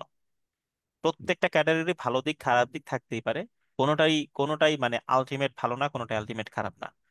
ঠিক আছে, সবগুলো ক্যাডারের ভালো খারাপ দিক আছে, তবে কিছু কিছু সার্ভিসের, তাদের সার্ভিসের যাওয়ার ক্ষেত্রে স্পেশাল কিছু ওয়ার্কস আছে যে যেটা হয়তোবা কারোর জন্য সুইটেবল হতে পারে, অন্য কারোর জন্য সুইটেবল নাও হতে পারে। এই জিনিসগুলো আপনি একটু মাথায় রাখতে পারেন, এই জিনিসগুলো আপনি একটু মাথায় রেখে ক্যাডার চয়েসটা দেওয়া ভালো। আজকে আমাদের আলোচনা সেগুলো আমরা একটু পরেই সেগুলো বলে দিচ্ছি। তো যেহেতু কয়েকটা ক্যাডার সম্পর্কে একটু ইনফরমেশন আমরা একটু নিতে চাই, তো প্রথমে বিসিএস পররাষ্ট্রটা রাখা হয়েছে। সো এই hierarchy of BCS foreign affairs যেটা আছে, বা এটার যদি টুকটাক দু একটা ইনফরমেশন সাব্বির ভাইয়ের কাছ থেকে একটু শুনে নিব তার প্রত্যক্ষ অভিজ্ঞতার আলোকে। ধন্যবাদ শাওন, আমি একটু ফরেন অ্যাফেয়ার্স নিয়ে আপনাদেরকে কিছু আইডিয়া দিচ্ছি। ফরেন অ্যাফেয়ার্স আপনি জয়েন করলে আপনার ডেফিনেটলি হায়ারার্কিটা হবে হচ্ছে মিনিস্ট্রিতে বা মন্ত্রণালয়ে। স্লাইড যেটা দেখতে পাচ্ছেন, যে আপনি অ্যাসিস্ট্যান্ট সেক্রেটারি হিসেবে জয়েন করবেন, এরপর ধীরে ধীরে প্রমোশন পেয়ে উপর পর্যন্ত যেতে পারবেন, ফরেন সেক্রেটারি পর্যন্ত। এটা হচ্ছে হেডকোয়ার্টার বা মন্ত্রণালয়ের হায়ারার্কি। তো পদসোপানটা তো দেখলেন, এখন কথা হচ্ছে আমাদের পদসোপান যে শুধু মিনিস্ট্রিতে হবে ব্যাপারটা এরকমও না। আপনি একটা নির্দিষ্ট সময় এবং যোগ্যতা অর্জন করার পর আপনাকে কিন্তু মিশনে পদায়ন করা হবে। সো নর্মালি হচ্ছে আপনি foundation training, diplomatic training course যেটা আছে, স্পেশালাইজড ডিপ্লোম্যাটিক ট্রেনিং কোর্স, এসডিটিসি বলা হয়, ফরেন সার্ভিস একাডেমিতে হয়। এই দুইটা কমপ্লিট করতে হবে, এবং এরপর আপনি যদি ডিপার্টমেন্টাল এক্সামে পাশ করতে পারেন, সেক্ষেত্রে আপনার 2 বছরের মধ্যে আপনি চাকরির প্রবেশনারি পিরিয়ডটা শেষ করতে পারবেন, অর্থাৎ আপনি পার্মানেন্ট হবেন। পার্মানেন্ট হওয়ার পরেই হচ্ছে আপনার যোগ্যতা অর্জন হবে, যে আপনি একটা বাইরের মিশনে কাজ করার যোগ্যতা অর্জন করছেন, বা আপনি এলিজিবল, আপনাকে এখন দিতে পারে। তো এটা যে সাথে সাথে সাথে দিবে ব্যাপারটা এরকম না। আপনি কিছুদিন মন্ত্রণালয়ে বিভিন্ন উইং এ কাজ করতে হবে, কাজ করে আপনার ডিপ্লোমেসি সম্পর্কে আইডিয়া নিতে হবে, এবং ট্রেনিং এ যা শিখেছেন সেগুলোর আলোকে বিভিন্ন দেশের যে মিশনগুলো বাংলাদেশে আছে তাদের সাথে আপনার বিভিন্ন কাজ করার বা কোলাবোরেশনের সুযোগ হবে। সেগুলোর মাধ্যমে আপনি পদায়নের জন্য যোগ্যতা অর্জন করবেন। তো এরপরে অনেকের ইচ্ছা এবং অনিচ্ছার উপর ডিপেন্ড করে আপনাকে 3 বছর 3.5 বছর পরে আসলে মেইনলি বাইরে পদায়ন করা হয়। যেমন আমি 2 বছর 10 মাসের মাথায় আমি মিশনে পদায়িত হয়েছি বা চলে আসতে আসতে পেরেছি। তো মিশনে পদায়নের ক্ষেত্রে আমাদের মিশনগুলো হচ্ছে কয়েকটা রকম ভাগ আছে, একটু আপনাদেরকে ছোট করে আইডিয়া দিয়ে রাখি। কিছু আছে আমাদের এম্বাসি, কিছু আছে হাই কমিশন। এম্বাসি এবং হাই কমিশনের পার্থক্য আপনারা অনেকে জানেন, অনেকে জানেন না, বাট তারপর একটু বলে রাখি। এম্বাসি হচ্ছে কমনওয়েলথ ভুক্ত না এসব দেশগুলোতে আমাদের মিশন যেগুলো আছে সেগুলোকে এম্বাসি বলা হয়। আর হাই কমিশন হচ্ছে কমনওয়েলথ ভুক্ত যে দেশগুলোতে আমাদের হাই কমিশন মিশন আছে সেগুলো হাই কমিশন। যেমন ইন্ডিয়াতে আমাদের হাই কমিশন, আবার বাংলাদেশেও ইন্ডিয়ার হাই কমিশন, কারণ আমরা বাংলাদেশ এবং ইন্ডিয়া দুইটাই কমনওয়েলথ ভুক্ত দেশ। অন্যদিকে ইউএসএ তে কিন্তু আমাদের এম্বাসি, আবার বাংলাদেশেও ইউএস এম্বাসি। তো এটা কেন হচ্ছে, বাংলাদেশ কমনওয়েলথ ভুক্ত দেশ কিন্তু ইউএসএ কিন্তু কমনওয়েলথ ভুক্ত না। সো একটা দেশে যদি কমনওয়েলথ ভুক্ত না হয় দুইটার মধ্যে, সেক্ষেত্রে দুইটা দেশের মিশনকে এম্বাসি বলা হয়। তো এম্বাসি বা হাই কমিশনে আপনার পদায়ন হবে, সেখানে আপনার কিছু কাজ করতে হবে। সো কাজ কি করবেন এটা তো আসলে আপনি এখন জানতে পারবেন না, কখনোই সম্ভব না, এটা আসলে এক্সপেরিয়েন্স বা অভিজ্ঞতা বা করতে করতে শেখা হয়। তো এখন এগুলো বললেও আপনারা হয়তো ওরকম ভাবে বুঝবেন না। তো আমি যেটা বলতে পারি সেটা হচ্ছে আপনার কিছু আপনার কেন ফরেন অ্যাফেয়ার্স চয়েস দিবেন, কি কারণে অনেক আগ্রহ থাকে, এটার সংখ্যা কিন্তু অনেক কম। এবার যেমন মাত্র 15টা বিসিএস এর আপনার ফরেন অ্যাফেয়ার্স এর সংখ্যা আছে। তো 15টা পদের মধ্যে টিকে থাকতে হলে আপনাকে কিন্তু খুবই হাইলি কম্পিটিটিভ একটা এক্সামিনেশনে অ্যাটেন্ড করতে হবে, এবং আপনি একদম টপ 15-এর মধ্যে থাকতে হবে, এরকম ধরে নেওয়া যায়। ফরেন অ্যাফেয়ার্স চয়েস দেওয়ার পিছনে কিছু কারণ বলতে পারি। যদি কারো এরকম হয় বা বহির্বিশ্বে বা বাইরের দেশগুলোতে বাংলাদেশের প্রতিনিধিত্ব করা, বিভিন্ন দেশের সাথে পরিচিত হওয়া, তাদের কালচারের সাথে মিলে কাজ করা, এবং দেশের জন্য বাইরের আঙিনাতে বা বিভিন্ন আপনার ইউএন এর প্রতিষ্ঠানগুলো আছে, কমনওয়েলথ আছে, বা আপনার বিভিন্ন যে প্রতিষ্ঠানগুলো আছে আন্তর্জাতিক, সেগুলোতে বাংলাদেশকে ফ্ল্যাগ বেয়ারার হওয়া বা বাংলাদেশকে প্রতিনিধিত্ব করা, এই টাইপের স্বপ্ন যদি কারো থেকে থাকে সিরিয়াসলি, ডেফিনেটলি আপনি চয়েস দিতে পারেন। তো এখানে পজিটিভ কিছু জিনিস আছে, আপনার বাইরে পোস্টিং থাকবে, আপনি বিভিন্ন দেশের কালচারের সাথে মিক্সড হতে পারবেন, অনেক কিছু জানতে পারবেন, শিখতে পারবেন, আপনি ইউনিভার্সাল সিটিজেন বা গ্লোবাল সিটিজেন বলে আমরা একটা টার্ম অনেক সময় শুনি, সেই গ্লোবাল সিটিজেন হওয়ার পথে অনেকটা এগিয়ে যেতে পারবেন, এটা সম্ভব, অনেক ক্ষেত্রেই হয়। আবার কিছু অসুবিধাও আছে, কিছু চ্যালেঞ্জও আছে, সেগুলো আসলে না ঢুকলে বুঝতে পারবেন না, তা আগে থেকে একটু বলি। যেহেতু বাইরে পোস্টিং হবে, আপনার কিছু সময় দেশে, কিছু সময় বিদেশে, আবার দেশে ব্যাক করতে হবে, আবার বিদেশে যেতে হবে। তো প্রতিটা ক্ষেত্রে আপনাকে কিন্তু মুভের উপর থাকতে হবে। সো নতুন একটা জায়গায় গিয়ে সেটেল হওয়া, স্টেবল হওয়া, আবার সেখান থেকে সব গুছিয়ে নতুন আরেকটা জায়গাতে যাওয়া, আবার দেশে ফেরত আসা, আবার যাওয়া, এই টাইপের ব্যাপারগুলোর সাথে যদি অ্যাকাস্টম টু না হতে পারেন, সেক্ষেত্রে এই ক্যারিয়ার কিন্তু আপনার না। অনেকে হয়েছে যে এরকম চলে আসছে ফরেন সার্ভিসে, কিন্তু এরপর সে মিলাতে পারছে না যে আমি বাইরে যেতে পারছি না, বাইরে গিয়ে থাকতে পারছি না, সেক্ষেত্রে ডেফিনেটলি কিন্তু আপনার প্রবলেম হতে পারে। সো এই প্রবলেমগুলো মাথায় রেখে অবশ্যই ক্যারিয়ার চয়েস দিবেন। অনেক ফিমেল মনে করেন যে ফরেন সার্ভিসে অনেক বাইরে যেতে হবে, এই করতে হবে, সেক্ষেত্রে আমাকে হিজাব বা কোনো স্পেসিফিক ড্রেস কোড আছে কিনা, আপনাকে অনেক কিছু হয়তো এখানে মানতে হবে, মানতে হবে না, ব্যাপারটা এরকম না। এখানে হিজাব পরেন এরকমও আছেন, আবার হিজাব পরেন না এরকমও আছেন অফিসার। সো এটা এমন কোনো বাধ্যবাধকতা বা এরকম কোনো অড কোনো নিয়ম নেই যেটা আপনাকে করতেই হবে। সো এগুলো নিয়ে বদার্ড হবেন না। অনেক ফিমেল অফিসাররা আবার দেশের বাইরে চলে যাচ্ছেন হাজবেন্ড সহই পোস্টিং এ, আবার হাজবেন্ড ছাড়াও যাচ্ছেন। সো অনেকেই এরকম মেনটেন করছেন। সো মোট কথা হচ্ছে আপনার ফরেন সার্ভিসে অনেক কিছু বেনিফিট আছে, অনেক সুবিধা আছে, যেগুলো আপনাকে ডেফিনেটলি অনেক এগিয়ে রাখবে অন্যান্য ক্যারিয়ারের থেকে। আবার অনেক চ্যালেঞ্জ আছে, অনেক কাজের প্রেশার থাকবে, প্রোটোকল মেনটেন করা, বিভিন্ন সিনিয়রের সাথে সম্পর্ক বজায় রাখা, বাইরের দেশের ডেলিগেটদের সাথে সম্পর্ক রাখা এবং সেই অনুযায়ী কাজ করা, এগুলো নিয়ে কিন্তু একটু অনেকে চ্যালেঞ্জ ফেস করেন। এবং সব থেকে বড় বিষয়টা হচ্ছে আপনার communication. You have to learn at least 3 major languages like English, French, Spanish. এই টাইপের ল্যাঙ্গুয়েজগুলোতে যদি আপনার ভালো দক্ষতা থাকে, আপনি একজন ভালো ইউনিভার্সাল ডিপ্লোম্যাট হতে পারবেন। ওআইসি তে আমাদের অফিসাররা নিয়োগ পান, তারপর আপনার হচ্ছে সৌদি আরবের জেদ্দায় যারা পোস্টিং পাবেন, তারপর নেপালে আমাদের সার্চ সেক্রেটারিয়েটে আমাদের অফিসার আছেন। তো এইসব ক্ষেত্রে যখন আপনি এগুলোতে যাবেন, ডি8-এ আমাদের সেক্রেটারিয়েটে আমাদের অফিসার আছেন। তো এক্ষেত্রে যারা যাবেন তাদের ডেফিনেটলি ল্যাঙ্গুয়েজটাকে হাইলাইট করা হয়, প্রাধান্য দেওয়া হয়। যেমন ওআইসি তে আপনার অ্যারাবিক বা ফ্রেঞ্চ একটা জানতে পারলে আপনার জন্য বেনিফিট, আপনি সুবিধা পাবেন। তো ল্যাঙ্গুয়েজ যত জানবেন তত আপনার জন্য ভালো। So, আপাতত আপনার ল্যাঙ্গুয়েজ শেখার অপশন নাই, আপনি বাংলা ইংরেজি এই দুইটাই ভালো করে করেন। সো ইংলিশ স্পিকিংটা আপনার ভালো হতে হবে, because wherever you go, wherever you live, everything will be conducted by English. So if you don't know how to speak English properly, definitely you are gonna be in huge trouble. So if you are not very good in English, speaking in English, writing English, and communicating with English, definitely you have to acquire that experience. You need to start right now. So আপনি এখন থেকেই শুরু করেন, যদি আপনার foreign affairs ভালো ইচ্ছা থাকে বা আসার ইচ্ছা থাকে, এখন থেকেই শুরু করেন এই প্রস্তুতিটা। সো আমি মোটা দাগে ফরেন অ্যাফেয়ার্স সম্পর্কে একটু কথাবার্তা বললাম, প্রোস বললাম, কনস বললাম, বাট সার্ভিসে না আসতে পারলে আপনি কখনোই এটার অ্যাকচুয়াল প্রোস অ্যান্ড কনস জানতে পারবেন না। সো এইটুকু মাথায় রেখে আপনি চয়েস দেন। যে আপনি ফরেন অ্যাফেয়ার্স এর জন্য এলিজিবল কিনা, আপনাকে স্যুট করবে কিনা, আপনি এই ধরনের বিভিন্ন কন্ডিশনে মানিয়ে নিতে পারবেন কিনা। এগুলো যদি মাথায় রাখতে পারেন ফরেন অ্যাফেয়ার্স, ডেফিনেটলি আমি বলবো you should go for that. So এখানে রেজাল্ট, সিজিপি এগুলো কোনো কিছুই ম্যাটার করবে না, আপনার ক্যালিবারই ম্যাটার করবে। আপনি নিজেকে যোগ্য করেন, ডেভেলপ করেন, ডেফিনেটলি এটা আপনার জন্য ভালো একটা চয়েস হতে পারে। তো শাওন, আমি একটা নিয়ে আর বেশি না বাড়াই, আমরা অন্যান্য ক্যারিয়ার নিয়ে একটু কথা বলি। আমার মনে হয় আমরা প্রশাসন, পুলিশ এগুলোতে যেতে পারি। ধন্যবাদ। কেউ ভাইয়া, আমরা সাপির ভাইয়ের বেশ গুরুত্বপূর্ণ মতামত গুলো শুনে নিলাম। এই ভাইয়ার সাথে কথায় মিল রেখে আমি দুই তিনটা কমেন্টস, চ্যাট বক্সের একটু কমেন্টস এর উত্তর একটু দেওয়ার লোভ সামলাতে পারছি না। একজন এই হিজাব বা বোরকা পরার ব্যাপারে ফরেন অ্যাফেয়ার্স নিয়ে যেমন একজন প্রশ্ন করেছেন, পুলিশ ক্যাডার নিয়েও একজন প্রশ্ন করেছেন। সো পুলিশ ক্যাডার আপনি গেলে আপনি হয়তোবা হিজাব করতে পারবেন, কিন্তু পুলিশের যে ইউনিফর্ম আছে সেই ইউনিফর্মে কিন্তু আপনাকে থাকতে হবে। সো যদি আপনি খুব প্র্যাকটিসিং প্র্যাকটিসিং মুসলিম হন, তাহলে এই ক্ষেত্রে এই জিনিসগুলো আপনাকে একটু চিন্তা ভাবনা করে নিতে হবে। তার পরবর্তীতে আরেকজন বলেছেন যে আমার খুব ইচ্ছা অ্যাডমিন ক্যাডারে জয়েন করার, সে তার জন্য কত মার্কস পেতে হবে। সো আসলে প্রিলিমিনারিতে তো পাস অর ফেল, প্রিলিমিনারিতে আপনি করবেন লিখিততে বসার জন্য। আর লিখিততে মার্কস পেতে হবে পার্সেন্টেজ, সেটা মনে হয় পিএসসির চেয়ারম্যান স্যার এখনো বলতে পারবেন না। সেটা যখন আপনাদের 50 নম্বর প্রিলির পরে রিটেনের পরীক্ষা যখন হবে, সেই প্রশ্নের প্যাটার্ন দেখে আসলে ধরা যাবে যে কতটুকু কি টাইপের মার্কস আসলে পাওয়া লাগতে পারে, সেটা এখন আসলে বলা যাচ্ছে না। আপনার যেহেতু ইচ্ছা আছে, আপনি অবশ্যই পছন্দক্রমের এটা উপরের দিকে রেখে আপনার পছন্দক্রম সাজান। তারপরে ফেসবুকে প্রশ্ন আসছে যে একজন ভাইয়া বলেছেন যে 5 ফুট 3.5 ইঞ্চি আপনার হাইট, যেহেতু আপনার আধা ইঞ্চি কম আছে পিএসসির সার্কুলার অনুযায়ী, আমি বলবো যে আপনি পুলিশ বা আনসার ক্যাডার চয়েস লিস্টে রাখাটা ঠিক হবে না। কারণ আপনি রিকমেন্ডেড হওয়ার পরবর্তীতে যদি এখান থেকে কোনো ঘাটতি পাওয়া যায়, সেটা আপনার জন্য কোনো ভালো ফল বয়ে নাও নিয়ে আসতে পারে। আরেকজনের একটা প্রশ্ন ছিল কালার ব্লাইন্ডনেস নিয়ে, যে কালার ব্লাইন্ডনেস প্রবলেম করে কিনা। কালার ব্লাইন্ডনেস একটা প্রবলেম হয়।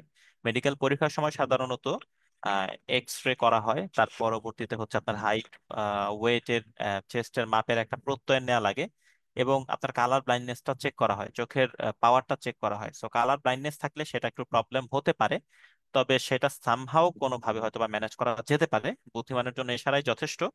আপাতত এটা নিয়ে টেনশন করার দরকার নাই। ঠিক আছে, তো আমরা একটু সামনের দিকে অগ্রসর হই, আমরা অগ্রসর হব এবং সেই সাথে সাথে আমাদের দু একটা কমেন্টসও নিতে হবে। তো মিনিস্ট্রি অফ ফরেন অ্যাফেয়ার্স এর হায়ারার্কি এখানে দেওয়া আছে। এই হায়ারার্কি এখন আপনাদের দেখে সাব্বির ভাইয়ের কথা থেকে আপনারা সেটার জিসটা বুঝে গিয়েছেন। সো এখানে মোটামুটি পরবর্তীতে আপনারা একটু দেখে নিতে পারবেন। আমরা অ্যাডমিনিস্ট্রেশন ক্যাডার দিকে যদি একটু অগ্রসর হই, তাহলে অ্যাডমিনিস্ট্রেশন ক্যাডারে খেয়াল করবেন যে এখানে আহ, নির্বাহী বিভাগ বলতে যা বোঝানো হয়েছে, যে সরকারের কাঠামো চালানোর ক্ষেত্রে এই নির্বাহী কাজগুলো, এই প্রশাসন ক্যাডার মূলত সেই কাজগুলো করে থাকে মাঠ পর্যায়ে এবং সচিবালয়ে। সো এটার কেন্দ্রীয় প্রশাসনে আমরা সচিবালয়, বিভিন্ন মন্ত্রণালয়, তার আন্ডার অধিদপ্তর, পরিদপ্তর, মন্ত্রণালয় আন্ডার বিভাগ আছে, এই জিনিসগুলো দেখতে পাই। আর মাঠ প্রশাসনে এই জায়গাতে আপনারা তার বিভিন্ন বিভাগ, শাখা, অনুশাখায় দেখতে পাচ্ছেন। তার পরবর্তীতে মাঠ প্রশাসনে বিভাগীয় প্রশাসন, জেলা প্রশাসন এবং উপজেলা প্রশাসন, এই জায়গা থেকে কাজের ব্যাপ্তি। সো যদি আমরা খেয়াল করি যে নির্বাহী বিভাগের মধ্যে পৌরসভা বা সিটি কর্পোরেশন, এসব ক্ষেত্রে সরাসরি আপনাকে যে কাজ করতে হবে তা না, তবে কিছু কিছু ক্ষেত্রে আপনি যুক্ত হবেন। তো সেদিকে আমরা পরে যাই। আপনি যদি অ্যাডমিনিস্ট্রেশন ক্যাডারে আপনি যদি রিকমেন্ডেড হন, আপনি চাকরিতে জয়েন করার পরবর্তীতে, একজন বলেছেন শুধুমাত্র একটা ক্যাডার চয়েস হিসেবে রাখতে পারবেন কিনা, অবশ্যই পারবেন। অ্যাডমিন ক্যাডার জন্য কোনো কোয়ালিফিকেশন খুব লাগে, ভাইবা যেটা জাজ করে আপনার অ্যাডমিন ক্যাডার শুধু না, আপনার বিভিন্ন আপনার ভাইবার ক্ষেত্রে আপনার বিশ্লেষণী ক্ষমতাটা অনেকটুকু দেখতে চাইতে পারে। কোনো সিচুয়েশনে আপনার উত্তরটা কি হচ্ছে বা আপনি কিভাবে সেটা হ্যান্ডেল করবেন বলে ভাবছেন, এই জিনিসটা বিশ্লেষণী ক্ষমতাটা হয়তো বা একটু দেখা যেতে পারে। আর যাই হোক, আমরা কয়েকটা প্রশ্নের উত্তর একটু পরে দিই। তো আপনি যদি অ্যাডমিনিস্ট্রেশন ক্যাডারে আপনার জয়েন করেন, তাহলে অবশ্যই শুরু থেকে আপনার পোস্টিংটা হবে কিন্তু মাঠ পর্যায়ে। ঠিক আছে, আপনার সরাসরি কেন্দ্রীয় প্রশাসনের যে শুরুতে আপনি যাবেন সেই সুযোগ কিন্তু নাই। আপনার মাঠ প্রশাসনে জয়েন করার মাধ্যমে আপনার কাজের শুরু হবে। শুরুতে সাধারণত জেলা প্রশাসকের কার্যালয়ে সহকারী কমিশনার হিসেবে পদায়িত হবেন। ঠিক আছে, যে কোনো একটা জেলা প্রশাসকের কার্যালয়ে আপনি পদায়িত হবেন সহকারী কমিশনার হিসেবে। তখন সাধারণত যে আপনার এক্সিকিউটিভ ম্যাজিস্ট্রেসির যে পাওয়ারটা আছে, এক্সিকিউটিভ ম্যাজিস্ট্রেসির যে পাওয়ারটা আছে, সেটা সহকারে আপনি আপনার কাজ করা লাগতে পারে। সো অ্যাডমিনিস্ট্রেশন ক্যাডারের আমি যদি বলি যে কাজের ব্যাপ্তি, এটা হচ্ছে কাজের ব্যাপ্তিটা অনেক বেশি। সাধারণত সরকারের আইন শৃঙ্খলা থেকে শুরু করে বিভিন্ন ধরনের কাজ, ভূমি সংক্রান্ত কাজ যা আছে, বিভিন্ন জেলার প্রোটোকল বা সরকারের বিভিন্ন মন্ত্রণালয় বা ইভেন এই যে বিভিন্ন সময় পৌরসভা বা সিটি কর্পোরেশনের প্রশাসক, এই পোস্টগুলোতে সব জায়গাতে অ্যাডমিনিস্ট্রেশন ক্যাডারের কাজের ব্যাপ্তি থাকে। তবে এই জায়গাতে কাজের আপনার বেশ কিছু চ্যালেঞ্জ থাকে। কারণ আপনি যখন অ্যাডমিনিস্ট্রেশন ক্যাডারে কাজ করার ক্ষেত্রে বিভিন্ন মোবাইল কোর্ট পরিচালনা করা বা যেসব জায়গাতে আপনার দুইটা পক্ষ যখনই আপনার কাছে চলে আসে, দুইটা পক্ষ যখন আপনার কাছে চলে আসবে, তখন খেয়াল রাখবেন যে দুইটা পক্ষ যখন চলে আসবে তখন আপনি একই সঙ্গে দুইটা পক্ষ কিন্তু কখনোই খুশি করতে পারবেন না।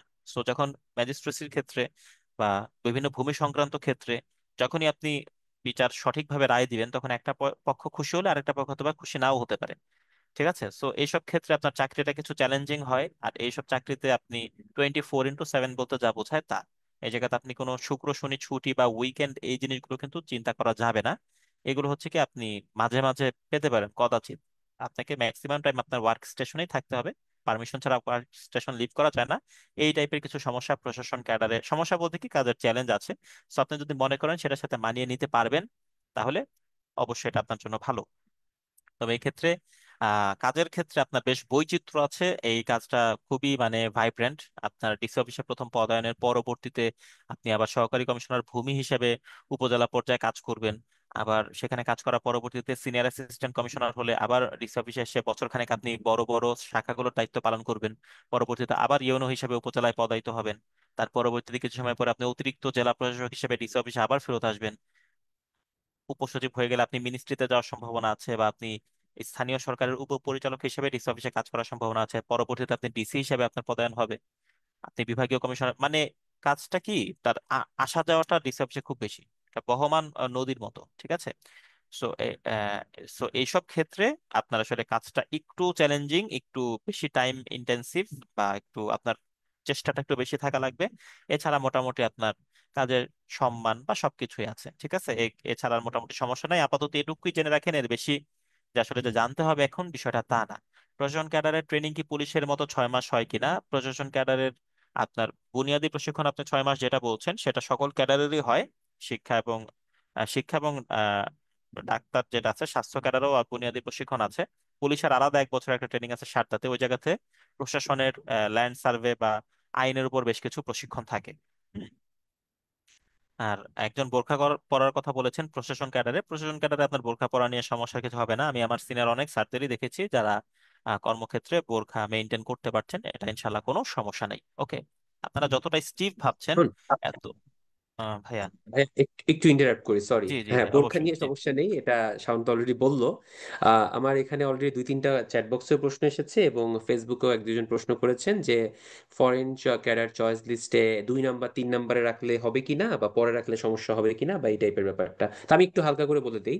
আসলে ফরেন অ্যাফেয়ার্স আপনি 2 3-এ কেন, আপনি 19 20 নাম্বার চয়েস লিস্টেও রাখতে পারেন, কোনো সমস্যা নেই। কিন্তু সিট সংখ্যা যেহেতু সীমিত এবং এখানে প্রচুর কম্পিটিশন থাকে, এই কারণে আপনার প্রথম দিকে যারা চয়েস দেয় তারা তাদের মধ্যে থেকে আসলে সিটগুলো ফিল আপ হয়ে যাওয়ার সমূহ সম্ভাবনা থাকে। আপনি দেখেন যতগুলো স্টুডেন্ট, শিক্ষার্থীরা বা যতগুলো চাকরি প্রার্থীরা ফরেন অ্যাফেয়ার্স সিলেক্টেড হন, তাদের কেউই ফরেন অ্যাফেয়ার্স সেকেন্ডে বা থার্ডে চয়েস দিয়ে পেয়েছেন এটা কখনোই দেখা যায় না, মানে 0%। আমরাও আমাদের ব্যাচে যারা দিয়েছি সবার ফার্স্ট চয়েস ছিল হচ্ছে ফরেন অ্যাফেয়ার্স। সো এই কারণে একটা মিথ চালু হয়েছে, বা বলা হয়, মিথ ঠিক বলা যাবে না, যে বলা হয় হচ্ছে এটা 2 নাম্বার 3 নাম্বারে দিলে আলটিমেটলি কোনো লাভ হয় না। সো দিলে আইদার 1 নাম্বারে অথবা না দেওয়াটাই ভালো, এই জন্য এটা বলা হয়। ঠিক আছে, থ্যাংক ইউ। হ্যাঁ শাওন, প্লিজ কন্টিনিউ করো। থ্যাংক ইউ ভাইয়া। আপনার উত্তরগুলো দেওয়া আশা করি সকলের জন্য অনেক উপকার হবে। আর একজন আপু বলেছেন ওনার হাইট হচ্ছে 4 ফিট 8 ইঞ্চি। সো বিসিএস এর সার্কুলারে লেডি অফিসারদের জন্য মিনিমাম হাইটটা 4 ফুট 10 ইঞ্চির মতো দেয়া আছে। সো এটা আপনি কি একটু আসলে একটু সতর্ক হতে হবে, সম্ভবত এই ক্ষেত্রে আপনার কিছু বাধ্যবাধকতা আছে। আর ভাইবা কি কি ব্যাড ইমপ্রেশন হয়, ভাইবা নিয়ে পরে চিন্তা করেন, আপাতত আমরা প্রিলি নিয়ে আস্তে ধীরে অগ্রসর হই। ভাইবা পরবর্তীতে ইনশাল্লাহ আমরা সবই বলে দিব, আল্লাহ বাঁচায় রাখলে কোনো সমস্যা নাই। একজনের একটা প্রশ্ন ছিল যে জেনারেল ক্যাডার, টেকনিক্যাল ক্যাডার আর বোথ ক্যাডার নিয়ে একটু বলতে। এই জিনিসটা আমার মনে হয় একটু আলোচনার আহ, দাবি রাখে। আমি 1 মিনিটে জাস্ট বলি যে আমরা অনেকেই যেসব বিষয়ে স্নাতক সম্পন্ন করি সেই বিষয়গুলো কোনোভাবেই টেকনিক্যাল কোনো ইস্যুতে আসলে যায় না। ঠিক আছে?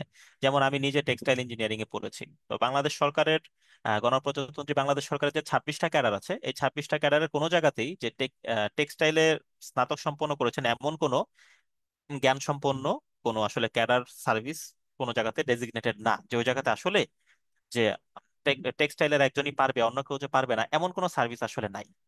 ঠিক আছে? তো আমি যে সাবজেক্টে পড়াশোনা করেছি সেই জায়গায় আমি আমার প্রায়োগিক জ্ঞানটাকে কিন্তু কাজে লাগাতে পারছি না।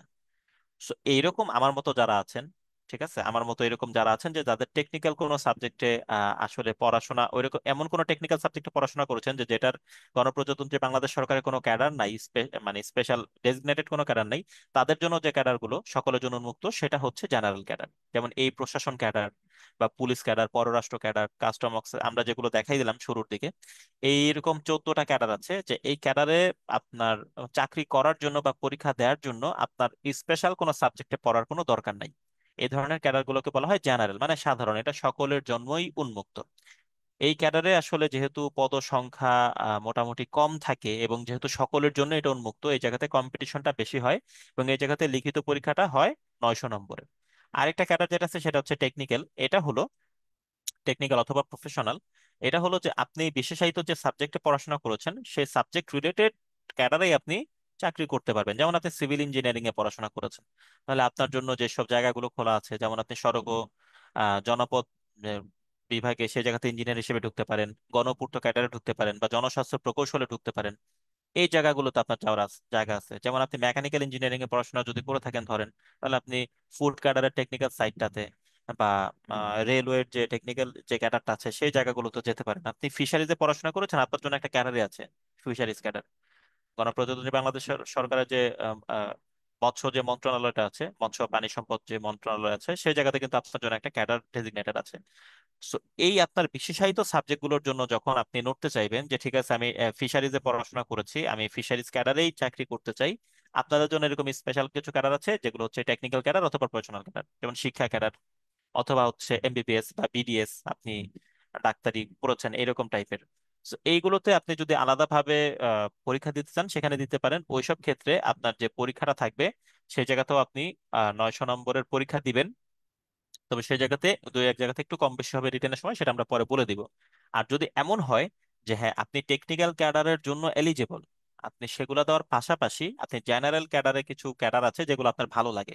যেমন আপনি লাইভ স্টকে পড়াশোনা করেছেন এগ্রি ইউনিভার্সিটি থেকে, আপনি পশু সম্পদ ক্যাডারে নিজেকে যোগ্য ভাবার পাশাপাশি আপনার মনে হয় যে না, যে পররাষ্ট্র ক্যাডার বা প্রশাসন ক্যাডার বা পুলিশ ক্যাডার পেলে হয়তো বা আমি চাকরিটা আরো এনজয় করতে পারতাম বা সেটাও আমার জন্য সুইটেবল, তাহলে আপনার জন্য রাস্তা খোলা আছে। তখন আপনি টেকনিক্যাল ক্যাডারের জন্য লড়াই করতে পারবেন, আবার জেনারেল ক্যাডারের একটা শূন্য পদের জন্য লড়াই করতে পারবেন। যখন আপনি এই দুইটা ক্যাডারের জন্যই পরীক্ষা দিতে চান তখনই সেটাকে বলা হয় বোথ, বা উভয় ক্যাডারের জন্য আপনি পরীক্ষা দিচ্ছেন। সেই জায়গাতে যে সমস্যাটা যেটা হয়, সমস্যা বলতে কি সেই জায়গাতে যে ডিফারেন্সটা আসে, যে ওই জায়গাতে আপনার মোট পরীক্ষা হয় 1200 নম্বরের, আপনি জেনারেল পার্টের বাংলার এক্সট্রা 100 সহ টোটাল 1000 নম্বরের পরীক্ষার পাশাপাশি আপনার নিজের টেকনিক্যাল সাবজেক্টে 200 নম্বরের পরীক্ষাটা হয়ে যায়। আর এখানে হচ্ছে আপনার 700 নম্বরের জেনারেলের পাশাপাশি 200 নম্বরের আপনার টেকনিক্যাল সাবজেক্টের আপনার পঠিত বিষয়ের উপর পরীক্ষা দিতে হয়। ঠিক আছে? এই হচ্ছে মোটামুটি একটা আইডিয়া। আপাতত এটুকু জানা থাকলেই আমার মনে হয় যথেষ্ট হবে। আর প্রশাসন ক্যাডারের যোগদান ও স্থায়ীকরণ, এখানে আপনার বেশ কিছু জিনিস দেয়া আছে। স্থায়ীকরণের বেলায় যে কয়েকটা কন্ডিশন সেটা আমি বলি। এক হচ্ছে হলো ফাউন্ডেশন ট্রেনিং কোর্স যেটা আছে সেটা অবশ্যই কমপ্লিট করতে হবে 2 বছরের মধ্যে। এটা বর্তমানে 6 মাস ছিল, তবে এই 79তম ফাউন্ডেশন ট্রেনিং কোর্স থেকে সেটা 4 মাস হয়ে যাচ্ছে। 2 নম্বরে যেটা সেটা হচ্ছে আপনাকে সকল ক্যাডারেই, এটা শুধু প্রশাসন ক্যাডারের জন্য না, সকল ক্যাডারেই বিভাগীয় পরীক্ষা বলা হয়। বিভাগীয় পরীক্ষা 3টা বিষয়ের উপর পরীক্ষা হয়, প্রত্যেকটা বিষয়ে 100 নম্বরের প্রশ্নপত্র প্রণয়ন করা হয় এবং সেখানে পাস মার্ক হচ্ছে প্রত্যেকটা বিষয়ে 60%। এই 3টা পরীক্ষাতে 2 বছরের মধ্যে আপনাকে অবশ্যই পাশ করতে হবে। প্রতি বছরে সাধারণত দুইবার এই পরীক্ষাটা হয়, জুন সিজনে একবার, ডিসেম্বর সিজনে একবার। ঠিক আছে? তার পরবর্তীতে আপনার বুনিয়াদী প্রশিক্ষণ ছাড়বেন, আর তার পরবর্তী বিভাগীয় পরীক্ষায় পাশ করতে হবে। আর ওই জায়গাতে ট্রেজারি শাখা আছে, ট্রেজারি শাখাতে আপনাকে অবশ্যই কয়েকদিনের একটা প্রশিক্ষণ নিতে হবে, এই জিনিসটাও মাস্ট। ঠিক আছে? এরকম প্রশাসন ক্যাডারে চাকরি স্থায়ীকরণের ক্ষেত্রে আপনার এই 3-4টা কন্ডিশন আছে, এগুলো ফিল আপ করলে আপনার চাকরিটা ইনশাল্লাহ 2 বছর পরে স্থায়ী হয়ে যাবে। আর এসসিআর যেটাকে বলে অ্যানুয়াল কনফিডেন্সিয়াল রিপোর্ট, ঠিক আছে, এই হচ্ছে বার্ষিক গোপনীয় যে প্রতিবেদনটা আছে, এটা খুব গুরুত্বপূর্ণ। আপনার সিনিয়র স্যার যিনি আছেন তিনি এটাকে মার্কিং করেন 100-র ভিত্তিতে। সো এই জায়গাতে আপনি সকল কাজ ঠিকঠাক মতো করছেন কিনা বা অসদাচরণ থেকে দূরে আছেন কিনা এই জিনিসগুলোর উপর নির্ভর করে মার্কিং থাকে। এই জিনিসটাও একটা বেশ ভালো একটা ইম্প্যাক্ট আছে। সো সবসময় কাজে নিষ্ঠাবান থাকার চেষ্টা করাই উচিত। তো আবার একটা কমেন্টস একটু পড়ি, পুলিশ ও আনসার ক্যাডারে মেডিকেল টেস্টে বাদ পড়লে কি একেবারে ডিসকোয়ালিফাইড নাকি অন্য ক্যাডারে নিয়োগ হবে? পুলিশ ও আনসার ক্যাডারে আপনি বাদ পড়বেন কিভাবে? আপনার হাইট ওয়েটে যদি আপনি বাদ পড়েন তাহলে সেটা তো বলবে যে আপনি হাইট ওয়েট আপনার কম থাকার পরও কেন আপনি আবেদন করেছেন। সেক্ষেত্রে অন্য ধরনের প্রবলেম আপনি পড়তে পারেন, যে আপনাকে তারা হয়তোবা একটু ডিসকোয়ালিফাইড করতে পারে অন্যান্য সকল ক্যাডারের ক্ষেত্রে। আর তাছাড়া বাদ পড়ার তো আর কিছু নাই। আপনার আহ আয়ে চোখের সমস্যা কোনো সমস্যা না, আপনি যত পাওয়ারের চশমায় পড়েন না কেন ভিশন 6/6 থাকলেই হলো। কালার ব্লাইন্ডনেস থাকলে এটা সকল ক্যাডারের জন্যই আপনার সমস্যা হবে। এছাড়া অন্য কোনো ভাবে বাদ পড়ার তো আর কোনো সম্ভাবনা দেখছি না। ওকে। তো পুলিশ ক্যাডারের জন্য আপনি এলিজিবল হতে পারবেন যদি আপনার হাতে এখন ঠিকঠাক মতো জয়েন হয়ে থাকে দেবা। যদি হাতে আপনি ঠিকঠাক মতো জোর পান বা আপনি 1 বছর মেয়াদী যে ট্রেনিং আছে সেই ট্রেনিং এ যদি ঠিকঠাক মতো আপনি মনে করেন যে পার করতে পারবেন তাহলে ইনশাল্লাহ সেটা আপনার জন্য কোনো সমস্যা নেই। প্রিলিমিনারি আর রিটেন কি একসাথে প্রিপারেশন নেওয়া বেটার হবে কিনা? মিতু দাসের জন্য আগামীকালকে একটা দাওয়াত দিয়ে রাখছি। আগামীকালকে সন্ধ্যা 7:30টায় 51তম বিসিএস এর নতুন পায়োনিয়ার কোর্সের লাইভ লঞ্চিং। সে জায়গাতে ইনশাল্লাহ আমরা 5 জন থাকবো আল্লাহ বাঁচিয়ে রাখলে। সে জায়গাতেই জেনে যাবেন প্রিলি রিটেন নিয়ে আমাদের নতুন প্ল্যান বা কিভাবে আপনাদের এখন এগোনো উচিত। ইনশাল্লাহ সেখানে নিয়ে কালকে বিস্তারিত আলোচনা হবে। সকলের জন্য দাওয়াত রইল আগামীকালকের প্রোগ্রামে।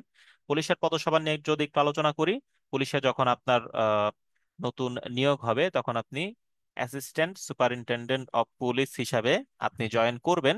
এবং জয়েনের সাথে সাথেই তো আপনি বুঝতে পারছেন যে পুলিশের সকল ধরনের সুযোগ সুবিধা যা আছে সেগুলো ভোগ করতে শুরু করবেন। এবং এখানেও চাকরি স্থায়ী করার ক্ষেত্রে আপনাকে 4 মাস যেহেতু হয়ে যাচ্ছে, 4 মাসের বুনিয়াদী প্রশিক্ষণ কোর্স, তার পাশাপাশি বাংলাদেশ পুলিশ একাডেমিতে 1 বছর মেয়াদী যে মৌলিক যে প্রশিক্ষণ আছে সেটা আহ, সেটা কমপ্লিট করতে হবে। বিভাগীয় পরীক্ষা যেটা আছে 3টা ডিপার্টমেন্টাল এক্সামে আপনাকে পাশ করতে হবে। তার পাশাপাশি 6 মাস বিভিন্ন থানাতে আপনার অ্যাটাচমেন্ট থাকে বিভিন্ন ডিপার্টমেন্টে প্র্যাকটিক্যালি মানে নলেজটা নেওয়ার জন্য।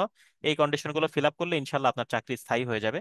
সো পুলিশ ক্যাডারেরও যেই জিনিসটা আছে, যেখানে কাজের চ্যালেঞ্জটা একটু বেশি হতে পারে কারণ আপনাকে ফিল্ড লেভেলে কাজ করতে হবে। অনেক জিনিস আপনারা দেখেছেন যে গত জুলাই অভ্যুত্থানে যখন আহ, আমাদের ছাত্র ভাইরা যখন আন্দোলন করছিলেন তখন তাদেরকে বোঝানোর জন্য বা বিষয়টা প্যাসিফাই করার জন্য কিন্তু ফিল্ডে অতিরিক্ত ডিআইজি লেভেলের স্যার পর্যন্ত আমরা দেখেছি। যে স্যাররা পর্যন্ত ফিল্ডে যে তাদের বোঝানোর চেষ্টা করেছেন বিষয়টা যেন শান্ত স্বাভাবিক থাকে, যেন ধ্বংসাত্মক পরিণতির দিকে না যায়, এরকম টাইপের আর কি। সো আপনার কাজগুলো পুলিশ ক্যাডারের ক্ষেত্রে সবসময় যে আপনাকে অফিস ডেস্ক ওয়ার্কে আপনি সামলাবেন তা না। আপনাকে কিন্তু ফিল্ড লেভেলে অনেক সময় অনেক জায়গায় পরিদর্শনে যাওয়া বা স্পেশাল ক্ষেত্রে যে আপনার ফোর্স নিয়ে আপনি যাবেন একটা সিচুয়েশন কন্ট্রোল করতে, সেই জায়গাতে ফিল্ডে থেকে তাদেরকে কমান্ড করা, এই টাইপের বিষয়গুলো আছে। সেজন্য আপনার এই শারীরিক যোগ্যতা অর্জনের জন্যই আপনার সারদা ট্রেনিংটা করানো হয়। সো এই ক্ষেত্রেও ওই 24x7-এর যে শুটা আছে, পুলিশ ক্যাডার আর প্রশাসন ক্যাডার, অ্যাডমিনিস্ট্রেশন, এই দুইটা ক্যাডার হচ্ছে 24x7টা আপনি হারে হারে টের পাবেন। যেখানে সবসময় আপনাকে স্টেশনে থাকতে হবে কারণ কখন আপনাকে লেগে যায় সেটা আসলে বলা যায় না। সো ছুটি ছাটার বিষয়গুলো আসলে মাথায় তেমন একটা আনা যায় না এই দুইটা ক্যাডারে। আর যেহেতু সরাসরি ফিল্ড লেভেলে কাজ করতে হয়, আপনার রোমাঞ্চের পাশাপাশি একটু ঝুঁকি থাকে। এই জিনিসগুলো যারা পছন্দ করেন তাদের জন্য এটা খুবই ভালো একটা ক্যাডার হতে পারে। আর এই ক্যাডারের কিছু লজিস্টিক সাপোর্টস যেগুলো আছে, রেশন বা হচ্ছে আপনার গাড়ি ড্রাইভার বডিগার্ড বা বাংলো যে সুবিধা আছে বা মেডিকেল যে সুবিধা আছে, এই সুবিধাগুলো আপনাকে আপনার বেতনের পাশাপাশি অনেকটুকু এগিয়ে রাখবে। সকল ক্যাডারের সুবিধা অসুবিধা আছে, আমরা এটা বলছিলাম। তো অগ্রসর হই। মেট্রোপলিটন পুলিশের পদসপান এই জায়গাতে একই অনেকটাই। সো আসলে তেমন আলাদাভাবে বলার কিছু নাই। একজন এর মাঝখানে গ্যাপে একটা প্রশ্ন করেছিলেন যে 8 নাম্বার পদ গ্রেডে আসলে কিছু আছে কিনা। আট সিভিল সার্ভিস আপনি যখন জয়েন করবেন নবম গ্রেডে, তার পরবর্তীতে 5 বছর চাকরি অতিবাহিত করার পরবর্তীতে সিনিয়র স্কেল একটা পরীক্ষা হয়। সিনিয়র স্কেল পরীক্ষা পাশ করলে আপনি সরাসরি ষষ্ঠ গ্রেডে চলে যাবেন। এখানে মাঝখানে সপ্তম বা অষ্টমে আসলে আপনার কোনো বিজনেস নাই, টেনশনের কিন্তু কিছু নাই, ঠিক আছে। তো আমরা অগ্রসর হই। বিশেষ কর ক্যাডারে যখন আপনি আপনার নিয়োগ হবে তখন বাংলাদেশ সরকারের বিভিন্ন কর অঞ্চলে বিভিন্ন জোনে অনেকগুলো ট্যাক্স সার্কেল ভাগ করা আছে। এই কর অঞ্চলগুলোতে আসলে আপনার অফিসে আপনাকে বসতে হবে। ঠিক আছে, যেমন ঢাকাতে কর অঞ্চল আছে মোটামুটি এখন মনে হয় 22-23টার মতো, বেশিও হতে পারে। এই কর অঞ্চলগুলোতে বিভিন্ন যে অফিসগুলো আছে সেখানে আপনাকে সহকারী কর কমিশনার হিসেবে আপনি বসবেন। তার পরবর্তী যেটা নবম গ্রেড, পরবর্তীতে উপকর কমিশনার যেটা ষষ্ঠ গ্রেড, তার পরবর্তীতে জয়েন্ট কর কমিশনার পঞ্চম, এভাবে আস্তে আস্তে আপনার এই রাজস্ব বোর্ডের যে সদস্য আছে, মেম্বার অফ এন এনবিআর, এটা হচ্ছে আপনার ক্যাডারের জন্য সর্বোচ্চ পদ। আর চেয়ারম্যান যে পদটা আছে এটা গণপ্রজাতন্ত্রী বাংলাদেশ সরকার থেকে স্পেশালি আসেন। তো কর কাটারে আপনার কাজের ক্ষেত্রে সুবিধা অসুবিধা যদি টুকটাক দুই একটা জাস্ট বলি, যে এই জায়গাতে হচ্ছে কি আপনার কর আদায় করার বাংলাদেশ সরকারের এখন জানেন যে বহির্বিশ্বের বিভিন্ন চাপ থেকেই হোক বা আমাদের যে আমরা যে আসলে এলডিসি থেকে আমাদের যে উত্তরণ হচ্ছে, এক্ষেত্রে কিন্তু আমাদের ট্যাক্স কালেকশনটা অনেক বাড়াইতে হবে। আমাদের ট্যাক্স জিডিপি রেশিওটা অনেক কম যেহেতু, বেশ কিছু কম যেহেতু, তো এটা বাড়ানোর ক্ষেত্রে আসলে করজাল বিস্তৃত করা ছাড়া সরকারের কোনো বিকল্প নেই। তো এই করজালটা বিস্তৃত করার ক্ষেত্রে কর ক্যাডারের জন্য, কর ক্যাডার হচ্ছে সরকারের জন্য এখন খুবই গুরুত্বপূর্ণ একটা ক্যাডার। বিভিন্ন ক্ষেত্রে আপনাকে যারা এলিজিবল তাদের কাছ থেকে আপনার ট্যাক্স কালেক্ট করার ক্ষেত্রে আপনাদের অগ্রণী ভূমিকা পালন করতে হবে। সো আসলে সকলকে করের আওতায় আনা বা ঠিকঠাক মতো এই করটা আহরণ করা, সরকারের কোষাগারে এটা নেয়া, এই যে সামগ্রিক যে মেইনটেনেন্সটা আছে, এটা কর ক্যাডারের খুব অগ্রণী ভূমিকা পালন করতে হবে। সো কর ক্যাডারের জন্য এটা আসলে খুবই গুরুত্বপূর্ণ। আহ আর এই জায়গাতে সুবিধা যে জিনিসটা আছে, যে জায়গাতে আপনার 24x7 এর মতো প্রেশারটা এই ক্যাডারে একটু কম থাকে, এখানে আপনার যে উইকেন্ডের যে ব্যাপারটা আছে, শুক্র শনির যে ব্যাপারটা আছে, এই জিনিসগুলোতে আপনি মোটামুটি আপনার একটু ফ্লেক্সিবিলিটি থাকবে। ঠিক আছে, So, আপাতত এটুকু জেনে রাখলেই আমার মনে হয় যে আপনাদের বুঝতে সুবিধা হবে। সো এই জায়গাতে তার কাজের কিছু সুবিধা অসুবিধা বা দায়িত্ব সম্পর্কে বলা আছে, এগুলো একটু দেখে নিন। বিশেষ শুল্ক ও আবগারি, কাস্টমস এন্ড এক্সাইজে, এখানেও গেলে দেখেন সহকারী কমিশনার হিসেবে আপনি যখন জয়েন করবেন, এই শুল্ক আবগারির ক্ষেত্রে আপনার পোস্টিং গুলো হবে কি, যেহেতু আপনাকে সরকারের যে আমদানি রপ্তানি পণ্যের সঙ্গে আপনার এই শুল্ক সংগ্রহের ক্ষেত্রে আপনি জয়েন্ট আছেন, যেহেতু সরকারের বিভিন্ন যে স্থলবন্দর আছে, এই স্থলবন্দরগুলো বা বিমানবন্দরগুলোতে আসলে আপনাদের পদায়ন হবে। সো এখানে পদায়নের ক্ষেত্রে আসলে একটু ফ্রিকোয়েন্টলি আসলে ইয়া হয়, ট্রান্সফার হয় বেশি, নতুন নতুন পদায়নটা আসলে একটু ফ্রিকোয়েন্ট হয়। সেজন্য আপনি আসলে বিভিন্ন জায়গাতে একটু মুভের উপরে থাকতে হবে। চাকরির শুরুর দিকে, শুরুর কয়েক বছরে বিভিন্ন জায়গায় একটু মুভের উপরে থাকতে হবে। আর এই জায়গাতে কাজের চাপের যে চিন্তা ভাবনাটা যদি আপনি করেন, তাহলে এই জায়গাতে আমি বলবো যে কাজের উইকেন্ডের যে ফ্লেক্সিবিলিটি গুলো আছে, এই ফ্লেক্সিবিলিটি গুলো আপনি পাবেন। তাছাড়া মোটামুটি আপনার পোস্টিং বা পদায়নের ক্ষেত্রে সকল ধরনের সুযোগ সুবিধা মোটামুটি পাওয়া যায়। তো এইটা যারা যারা মোটামুটি এই একটু রিল্যাক্স একটু বা একটু ফ্লেক্সিবিলিটি দরকার কাজের ক্ষেত্রে, তারা এই ক্যাডারটাকে পছন্দ ক্রমের দিকে রাখতে পারেন। বা যারা ফিল্ড লেভেলের ঝুঁকি বা অ্যাডভেঞ্চার থেকে দূরে থেকে একটু নির্বিঘ্নে চাকরি করতে চান, তাদের জন্য ট্যাক্স ক্যাডার বা কাস্টমস এন্ড অডিট ক্যাডার বা কাস্টম এক্সাইজ বা অডিট ক্যাডার গুলো আপনাদের জন্য বেশ ভালো একটা চয়েস হতে পারে। ঠিক আছে, কথা বেশি না বাড়াই, আমরা পরের ক্যাডার অগ্রসর হই। অডিট অ্যান্ড অ্যাকাউন্টস ক্যাডার নিয়ে আমি একটু সাব্বির ভাইয়ের কাছে আবার চলে যাচ্ছি। সাব্বির ভাই যদি এটা নিয়ে একটু বলতেন, তাহলে তার পরবর্তীতে আমরা হ্যাঁ, একটু ধন্যবাদ গ্রুপিং এ চলে শাওন। যেতে পারতাম। হ্যাঁ। অনেক কথা হয়ে গেছে আমাদের, আমরা আরেকটু অগ্রসর হই সামনের দিকে। সেটা হচ্ছে অলরেডি পুলিশ, অ্যাডমিন, প্রশাসন, ফরেন এবং কাস্টমস ট্যাক্স এগুলো নিয়ে আলোচনা হয়ে গেছে। আমরা অডিট নিয়ে একটু দেখি। ইন দ্য মিন টাইম অনেকগুলো প্রশ্ন পেয়েছি, উত্তর দিব সবগুলোই। আর অলরেডি চ্যাট বক্সে এবং কিউএনএ বক্সে উত্তর করেছি অনেকের প্রশ্নের, আশা করি উত্তর পেয়েছেন। সো অডিট ক্যারেক্টার হচ্ছে ওরকম টাইপেরই, ফিল্ড লেভেলের কোনো চ্যালেঞ্জ, রোমাঞ্চ, ঠিক আছে, অ্যাডভেঞ্চার, এগুলো বাদ দিয়ে যদি আপনি মোটামুটি সকল ক্যাডারের সাথে একটা মানে ইনফ্লুয়েন্স রেখে কাজ করতে চান, সেক্ষেত্রে অডিট ক্যাডার হচ্ছে আপনার পছন্দের ক্যাডার। অডিট ক্যাডারের কাজটাই হচ্ছে সরকারি সকল আয় ব্যয় এগুলো ঠিকঠাক মতো হচ্ছে কিনা এই রিলেটেড সুপারভিশন করা এবং সেই সংক্রান্ত প্রতিবেদন করে মহা হিসাব নিরীক্ষক ও পরিচালকের কাছে প্রেরণ করা। সো আপনি দেশে আপনি যে সরকারি অফিসেই থাকেন না কেন, প্রতি সরকারি অফিসেই কিন্তু অডিট হয়, এবং অডিটটা কারা করে? অডিট ক্যাডারের যারা কর্মকর্তা আছেন তারা এবং তাদের অধীনস্থ যারা নন ক্যাডারের আছেন তারা সবাই মিলে। যেমন জেলা উপজেলা বিভিন্ন অফিসে আপনার যে অডিট গুলো হয়, সেক্ষেত্রে হয়তো ওখানকার আপনার জেলা হিসাবরক্ষণ কর্মকর্তার অফিসে যারা কাজ করেন তারা হয়তো অডিট ক্যাডারের না, বাট অর্থ মন্ত্রণালয়ের অধীনে কাজ করে থাকেন। কিন্তু আপনি যদি বিদেশের কোনো মিশন অডিট হয় বা বড় বড় জেলা শহরে অফিস হয়, সরকারি যে মন্ত্রণালয়গুলোর অডিট হয়, সেক্ষেত্রে বেশিরভাগ ক্ষেত্রেই অডিট ক্যাডারের কর্মকর্তারা কাজ করে থাকেন। সেক্ষেত্রে আপনি সরকারের আয় ব্যয়ের সুষ্ঠু হিসাব হচ্ছে কিনা এটা ঠিক মতো করতে পারবেন। আপনার ইথিক্সের জায়গা থেকে আপনি কোনো অনিয়ম হলে সেগুলো ধরিয়ে দিতে পারবেন। সো আপনি দেশের সেবা করার একটা মানে মহা সুযোগ আছে এই ক্যারিয়ারে। আবার এক্ষেত্রে কিন্তু একটু নেগেটিভ ব্যাপারটাও আছে, আমি খুব নেগেটিভ কিছু বলবো না, জাস্ট একটু বলছি যে এক্ষেত্রে অনেক ক্ষেত্রে আপনার প্রবলেম হয়, যেটা হচ্ছে সঠিকভাবে দায়িত্ব পালন করতে গিয়ে অনেক ক্ষেত্রে চ্যালেঞ্জের সম্মুখীন মানে হওয়া লাগতে পারে। সো এটা একটু মেনটেন করতে পারলে এই ক্যারিয়ারটা কিন্তু বেশ আরামদায়ক। এবং মোটামুটি আপনার বিভাগীয় বা জেলা শহরগুলোতেই পোস্টিং হয়, বেশিরভাগ বিভাগীয় শহরেই পোস্টিং হয়, বা ঢাকায় পোস্টিং হওয়ার সম্ভাবনাটা অনেক বেশি। আমার ব্যাচের বেশিরভাগই দেখি ঢাকাতেই আছে। এবং এটাখানেও আপনার 9টা 5টা অফিস, বা একটু যখন খুব বেশি প্রেশার থাকে সেক্ষেত্রে হয়তো একটু এক্সট্রা কাজ টাজ করা লাগতে পারে, আদারওয়াইজ উইকেন্ডের বেনিফিটটা পাওয়া যায়, যেটা কাস্টমস ট্যাক্সেও পাওয়া যায়। সো কাস্টম ট্যাক্স অডিট এই কাজগুলো হচ্ছে আপনার যারা একটু নির্বিঘ্নে থেকে কাজ করতে চান, প্রেশার নিতে না চান, পলিটিক্যাল ইনফ্লুয়েন্স না হতে চান, এবং কোনো রকম অ্যাডভেঞ্চার রিস্ক না নিতে চান, তাদের জন্য এই ক্যাটার চয়েসগুলো ডেফিনেটলি ভালো।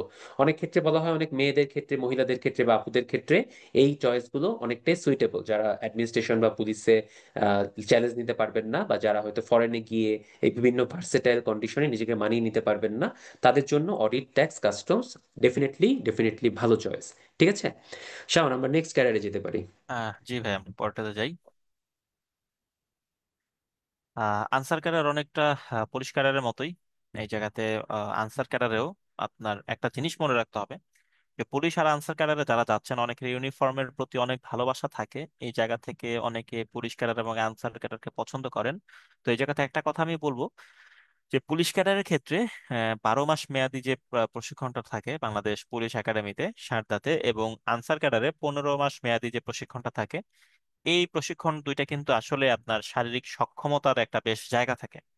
সো আনসার ক্যাডারেও যে সুবিধাটা আছে, যে লজিস্টিক সাপোর্টস এর আপনি খুব ভালো পাবেন সেই জায়গাতে। আপনি যেহেতু ক্যাডার সার্ভিসে আপনার এন্ট্রি পোস্টের পরবর্তীতে আপনি সহজ অ্যাসিস্ট্যান্ট ডিস্ট্রিক্ট কমান্ড্যান্ট হিসেবে জয়েন করার পরবর্তীতে নবম গ্রেডে, সো সে জায়গাতে ট্রেনিং সারার পরবর্তীতে সে জায়গাতে ওই 15 মাসের ট্রেনিং, বুনিয়াদী প্রশিক্ষণ কোর্স, ডিপার্টমেন্টাল এক্সাম, এই জিনিসগুলো আপনি কমপ্লিশনের পরে আপনার চাকরি স্থায়ী হয়ে গেলে যখন আপনার পদায়ন হবে, তখন সে জায়গাতে এই বাংলো গাড়ি বা আপনার যে লজিস্টিক সাপোর্ট যেগুলো আছে, রেশন সুবিধা বা মেডিকেল সুবিধা, এগুলি খুব ভালোভাবে আপনার ইয়ে থাকবে।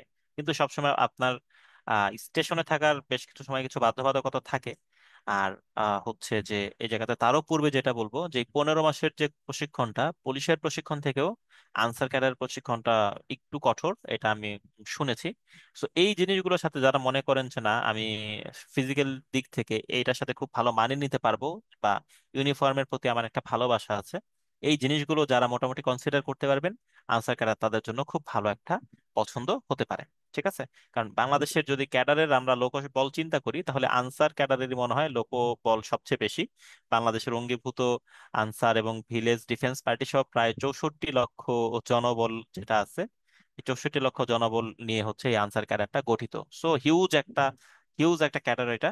সো একই সঙ্গে তার কিছু লিমিটেশনস আছে, সেটা যদি আপনি মানিয়ে নিতে পারেন তাহলে এটার জন্য আপনার একটা ভালো একটা পছন্দ হতে পারে। সো নন ক্যাডার ভিত্তিক শূন্য পদ, একজন জানতে চেয়েছিলেন যে নন ক্যাডারে কে কোনটাতে আবেদন করতে পারবেন। এটা মনে রাখবেন যে আপনি যখন আপনার সাবজেক্ট সিলেক্ট করে দিবেন আহ, আহ, পরীক্ষার ইয়েতে শুরুতে আপনার পার্সোনাল ইনফরমেশনে বা এডুকেশনাল ইনফরমেশনে, এবং পরবর্তীতে আপনি কোন গ্রেডগুলোতে চাকরি করতে চান এটা সিলেক্ট করার পরবর্তীতে আপনি যেগুলোতে সুইটেবল এলিজিবল সেটা আপনাদের সামনে কিন্তু চলে আসবে। যেমন আপনি সিভিল ইঞ্জিনিয়ারিং থেকে পড়াশোনা করেছেন, সিভিলের পাশাপাশি জেনারেল গুলোতে যদি আপনি চাকরি করতে চান, এইভাবে সিলেক্ট করে দিলে নবম গ্রেডে আপনার যেগুলো আপনার জন্য সুইটেবল সেগুলো আপনার সামনে চলে আসবে। সো এই জায়গাতে দেখেন নবম গ্রেডে বেশ কিছু পোস্ট আছে, তার পাশাপাশি দশম গ্রেডে বেশ কিছু পোস্ট আছে। সো এইটা যেটা আপনার কাছে, আপনার যদি মনে হয় যে এমন যে না আমার শুরুতে একটা চাকরি দরকার, একটা চাকরি আসলে আমার দরকার, তাহলে আপনি এইগুলো নবম দশম দুইটাতেই পথ খোলা রাখেন। একজন বলেছেন যে শিক্ষা ক্যাডার দিব কিনা জেনারেলের সাথে, আমি বলি যে আপনি আপনার রাস্তাটা খোলা রাখতে পারেন। আপনি আপনার রাস্তাটা খোলা রাখেন না, পরে যদি আপনি জয়েন না করেন সেটা তো পরের ব্যাপার। ইঞ্জিনিয়ারিং পরে অডিট ক্যাডার ফার্স্ট চয়েস দিলে ভাইভাতে নেগেটিভ ইম্প্যাক্ট পড়বে না, সমস্যা নাই। ইঞ্জিনিয়ারিং পরে ধুমসে পররাষ্ট্র প্রশাসন পুলিশ সব জায়গাতেই আসতেছে, এটা কোনো সমস্যা নাই। ট্যাক্স আর শুল্কর মধ্যে কোনটায় ঢাকায় পোস্টিং এর পসিবিলিটি ভালো? এটা এটা ট্যাক্সেশন হতে পারে সম্ভবত। আপনি এটা আপাতত মাথায় কম নেন, তবে আপনি ট্যাক্সেশনটা ক্ষেত্রে একটু এগিয়ে রাখতে পারেন। ঠিক আছে, নন ক্যাডার ভিত্তিক শূন্য পদের সংখ্যা 11তম গ্রেড বা 12তম গ্রেড আমরা দেখতে পাচ্ছি। সো এগুলো আপনার নিজের উপরে নির্ভর করে। আপনার যদি মনে হয় যে নবম গ্রেড ছাড়া আমি জয়েন করব না, সো ডেফিনেটলি আপনি নবম গ্রেডের নন ক্যাডার যা আছে সেগুলোই সিলেক্ট করবেন যেগুলো আপনার জন্য সুইটেবল। ঠিক আছে, যদি আপনার মনে হয় না আগে আমার একটা চাকরি দরকার, সর্বাগ্রে আই নিড এ জব এরকম যদি হয় তাহলে আপনি 12তম পর্যন্ত যেতে পারেন, ঠিক আছে? তো এখন যে জিনিসগুলো মাথায় রেখে ক্যাডার চয়েস দেওয়া উচিত, এই ক্ষেত্রে আমরা সাব্বির ভাইয়ের সাথে আলোচনা থেকে, বা আমার তো অভিজ্ঞতা খুবই কম, তো এই দুই একটা জিনিস থেকে আমরা কিছু জিনিস ইনফরমেশন আসলে জানলাম। আমি দৃঢ়ভাবে বিশ্বাস করি যেগুলো আপনাদের জন্য হেল্পফুল হবে। তো জেনারেল ক্যাডার গুলো কয়েকটা ভাগে একটু ভাগ করা যেতে পারে, এইভাবে ভাগ করে আপনি আসলে সাজিয়ে নিতে পারেন, ঠিক আছে? নাবিল বলেছে আই প্রবলেম নিয়ে পুলিশ ওর আনসার ট্রেনিং কেমন চ্যালেঞ্জিং হয় ভাইয়া, কাইন্ডলি। সমস্যা নাই, আমি নিজেও -1.25 এর ডায়োপ্টার পাওয়ারের লেন্স ইউজ করি, অবতল অবতল লেন্স যেটা। আমার সাথে পুলিশে কলিগ ছিল যারা 6.00 পাওয়ারের কিন্তু চশমা ইউজ করতেন। আপনার চশমার পাওয়ার বেশি হতে পারে, আপনার ভিশন 6/6 আছে কিনা এটা জরুরি, আর আপনার হচ্ছে কালার ব্লাইন্ডনেস থাকবে না, এই জিনিসটা হচ্ছে জরুরি। এছাড়া চশমা নিয়ে কোনো সমস্যা নাই, ঠিক আছে? এখন আমি কয়েকটা জিনিস আমরা একটু জাস্ট ইয়ে করে দেই, একটু মনে করিয়ে দেই। যে সাবির ভাইয়া যেমন যেটা বললেন যে ফরেন অ্যাফেয়ার্সটা যদি আপনি পছন্দ তালিকায় রাখেন তাহলে সেটা উপরে রাখাই ভালো। কারণ নিচের দিকে আপনি ফরেন অ্যাফেয়ার্স রাখলে সেটা আসলে পাওয়ার তেমন কোনো সম্ভাবনা আসলে আপনার আসলে থাকে না। কারণ এটা সাধারণত যেহেতু এটার মার্কস পার্সেন্টেজটা একটু বেশি লাগে, সেজন্য আসলে এটা শুরুর দিকেই শেষ হয়ে যায়। সো যদি আপনি দেন তাহলে এটা শুরুর দিকে দেওয়াই ভালো। আর অনেকেই বলেন যে ফরেন অ্যাফেয়ার্স দিলে ইংলিশেই ভাইবা হবে কিনা, বা এই টাইপের বিষয়গুলো। আমি বলবো যে আপনার যদি অ্যাডমিনিস্ট্রেশন অথবা পুলিশ বা ইভেন কাস্টমস অথবা ট্যাক্সেশন ক্যাডারও শুরুতে থাকে, আপনার ভাইবা কিন্তু ইংরেজি দিয়েই শুরু হতে পারে। আমাদের মক ভাইভাতে বা বিভিন্ন ক্যাডারদের ভাইবা অভিজ্ঞতা থেকে কিন্তু এটা জানা যায়। সো ইংরেজিতেই ভাইবা হবে, সেই ভীতি থেকে আপনি ফরেন অ্যাফেয়ার্স দেবেন না, সেটা না করে বরঞ্চ যদি আপনার মনে থাকে যে না আমি ভালোভাবে পরীক্ষা দিতে পারবো, তাহলে কিন্তু আপনি এটা অবশ্যই তালিকায় রাখতে পারেন। এবং আমি বলবো যে যদি রাখেন তাহলে একটু শুরুর দিকে রাখাই ভালো, কেমন? যদি রাখেন তাহলে একটু শুরুর দিকে রাখাই ভালো। আহ ফরেন অ্যাফেয়ার্স যদি রাখেন তার পরবর্তীতে আপনি যে ক্যাডার গুলো আছে সেখানে প্রশাসন, পুলিশ, আনসার, সবসময় মনে রাখবেন যে এই তিনটা ক্যাডার কিন্তু মোটামুটি এক গ্রুপভুক্ত। এই তিনটা ক্যাডার মোটামুটি এক গ্রুপভুক্ত। এই তিনটা ক্যাডারে আপনার ফিল্ড লেভেলে কাজের জায়গা স্কোপটা বেশি, এবং ফিল্ড লেভেলে আপনার কাজ করার প্রবাবিলিটিটা অনেক বেশি। সো এই তিনটা ক্যাডার একত্রে একটা গ্রুপভুক্ত। তার পরবর্তীতে হচ্ছে কাস্টমস, ট্যাক্সেশন, অডিট ক্যাডার। এবার ট্রেড ক্যাডার নাই, ট্রেড ক্যাডার বেশিরভাগ সময় বিসিএস এ সার্কুলারে থাকে না, 41-এ ছিল, 43 আবার ছিল না, এবারও নাই। এই চারটা ক্যাডার দেখেন সবই অর্থনীতি রিলেটেড। এই ক্যাডার গুলো আছে, এই ক্যাডার গুলো অর্থনীতি রিলেটেড। এই ক্যাডার চারটা আপনি একত্রে রাখতে পারেন। এই ক্যাডার চারটা একত্রে থাকার মতো জাস্ট আমরা গ্রুপিং করে ফেলি। তার পরবর্তীতে তথ্য ক্যাডার আছে। এর পরবর্তীতে মোটামুটি ডাক। তার পরবর্তীতে হচ্ছে খাদ্য ক্যাডার। এর পরবর্তীতে রেলওয়ে আছে, পরিবার পরিকল্পনা আছে, সমবায় ক্যাডার আছে। 1 2 3 4 5 6 এরকম এই মোটামুটি কয়েকটা ক্যাডার আছে দেখেন। এই ক্যাডার গুলো মোটামুটি আপনি তার পরবর্তীতে আপনার সুবিধা অসুবিধা বুঝে আপনি সাজিয়ে দিতে পারেন। সো আপনার চয়েস লিস্টে যদি এরকম হয় যে আপনি শুরুতে হচ্ছে কাস্টমস ক্যাডার দিয়েছেন, তার পরবর্তীতে প্রশাসন দিলেন, পুলিশ দিলেন, তার পরবর্তীতে আবার আপনি পরবর্তীতে ট্যাক্সেশন দিয়েছেন। সো এই জায়গাতে হয়তোবা আপনাকে মাঝে মাঝে হয়তোবা ধরতে পারে যে তোমার শুরুতে কাস্টমস, তুমি যদি এরকম সরকারের কর সংগ্রহের সঙ্গে যদি তোমার ইন্টারেস্ট থাকে যে না সরকারের এই কর সংগ্রহে ট্যাক্স জিডিপি বাড়ানোর ক্ষেত্রে তুমি কাজ করবে, তাহলে ট্যাক্সেশন তুমি কেন চারে দিয়েছো? তো এমন হতে পারে যে পুলিশ ক্যাডার আপনি শুরুতে দিয়েছেন, তারপরে প্রশাসন দিয়েছেন, তারপরে 5 6টা দিয়ে আপনি 7 নাম্বার আনসার ক্যাডার দিলেন। সো ওই জায়গাতে আপনি ইউনিফর্মের প্রতি ভালোবাসা যদি টানেন, তাহলে কিন্তু আবার বলতে পারে যে তাহলে আনসার ক্যাডার তুমি কেন এত পরে দিলে, ঠিক আছে? এইরকম টাইপের কিছু প্রশ্ন আসলে হতে পারে। এই ক্ষেত্রে আমি বলবো যে সাবির ভাইয়ের কাছে আমি আবার একটু ফেরত যাই, ভাইয়া যদি একটু এক্ষেত্রে একটু আলোকপাত করেন 2 মিনিটে, তাহলে আমার মনে হয় তারা সবচেয়ে বেশি উপকৃত হবে আজকে যারা ক্লাসে আছে। ভাই কি শুনতে পাচ্ছেন? ধন্যবাদ শাওন। জি। হ্যাঁ, শুনতে পাচ্ছি। জি। হ্যাঁ, ক্যাডার চয়েসের যে সিকোয়েন্সটা তুমি রেডি করলে বা দেখালে, এটা আসলে একদমই মানে এইরকম একটা গ্রুপে সাজিয়ে রাখাটাই ভালো আমার মতে। যে প্রশাসন, পুলিশ, অ্যাডমিন, আনসার, ফরেনটাকে একটু উপরে, তারপর যেগুলো হচ্ছে একটু ঢাকা ভিত্তিক বা একটু মানে প্রেশার লেস আছে এরকম ভিত্তিক কিছু career, customs, tax, audit, trade, এবং আছে কিছু আপনার তথ্য, ডাক, খাদ্য, রেল, তারপর হচ্ছে আরো কিছু ক্যারিয়ার। সো ক্যারিয়ার চয়েসের ক্ষেত্রে আমি একটু শাওন অন্যভাবে আলোচনা করছি। তুমি তো এভাবে একটা গ্রুপ জি সাজিয়েছো, ভাই। ওকে, আমি একটু আমার কিছু অবজারভেশন বলছি, তাহলে হয়তো কাজে লাগতে পারে সবার। যে বিষয়গুলো আপনার মাথায় রাখা উচিত, সবার আগে আপনি নিজেকে যাচাই করেন আপনার পারিপার্শ্বিক পরিস্থিতি কেমন। প্রত্যেকটা মানুষ এক একটা ইন্ডিভিজুয়াল সেলফ, এবং প্রত্যেকটা মানুষের ফ্যামিলি হচ্ছে এক একটা নিজস্ব পারিপার্শ্বিক পরিস্থিতি। সো আপনি আপনার জীবনে কি চাচ্ছেন, আপনি কি হতে পারবেন, আপনার পরিবার, আপনার সমাজ, আপনার আশেপাশের বন্ধু বান্ধব, তাদের সাথে মিল রেখে বা তাদেরকে খুশি রেখে আপনি কি সর্বোচ্চ দিতে পারবেন, সেগুলো চিন্তা করেই আসলে একটা সার্ভিসে নর্মালি আমরা ঢুকি। সো ক্যারিয়ার সার্ভিসও কিন্তু একটা সার্ভিস। সো ওই চিন্তা করতে হবে আপনার যে আপনি আপনার ফ্যামিলির প্রায়োরিটি কেমন আছে, আপনার কোনো অবস্টেকেল আছে কিনা, আপনার কোনো পিছুটান আছে কিনা, এগুলো চিন্তা করেই ক্যারিয়ার চয়েস দিতে হবে।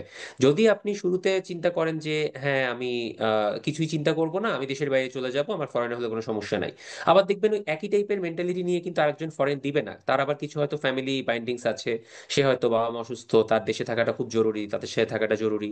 তো এই সকল বিষয়ে চিন্তা করে নাম্বার ওয়ান হচ্ছে আপনি ডিসাইড করেন যে আপনি কোন দিকে যাবেন, এটা গেল এক নাম্বার।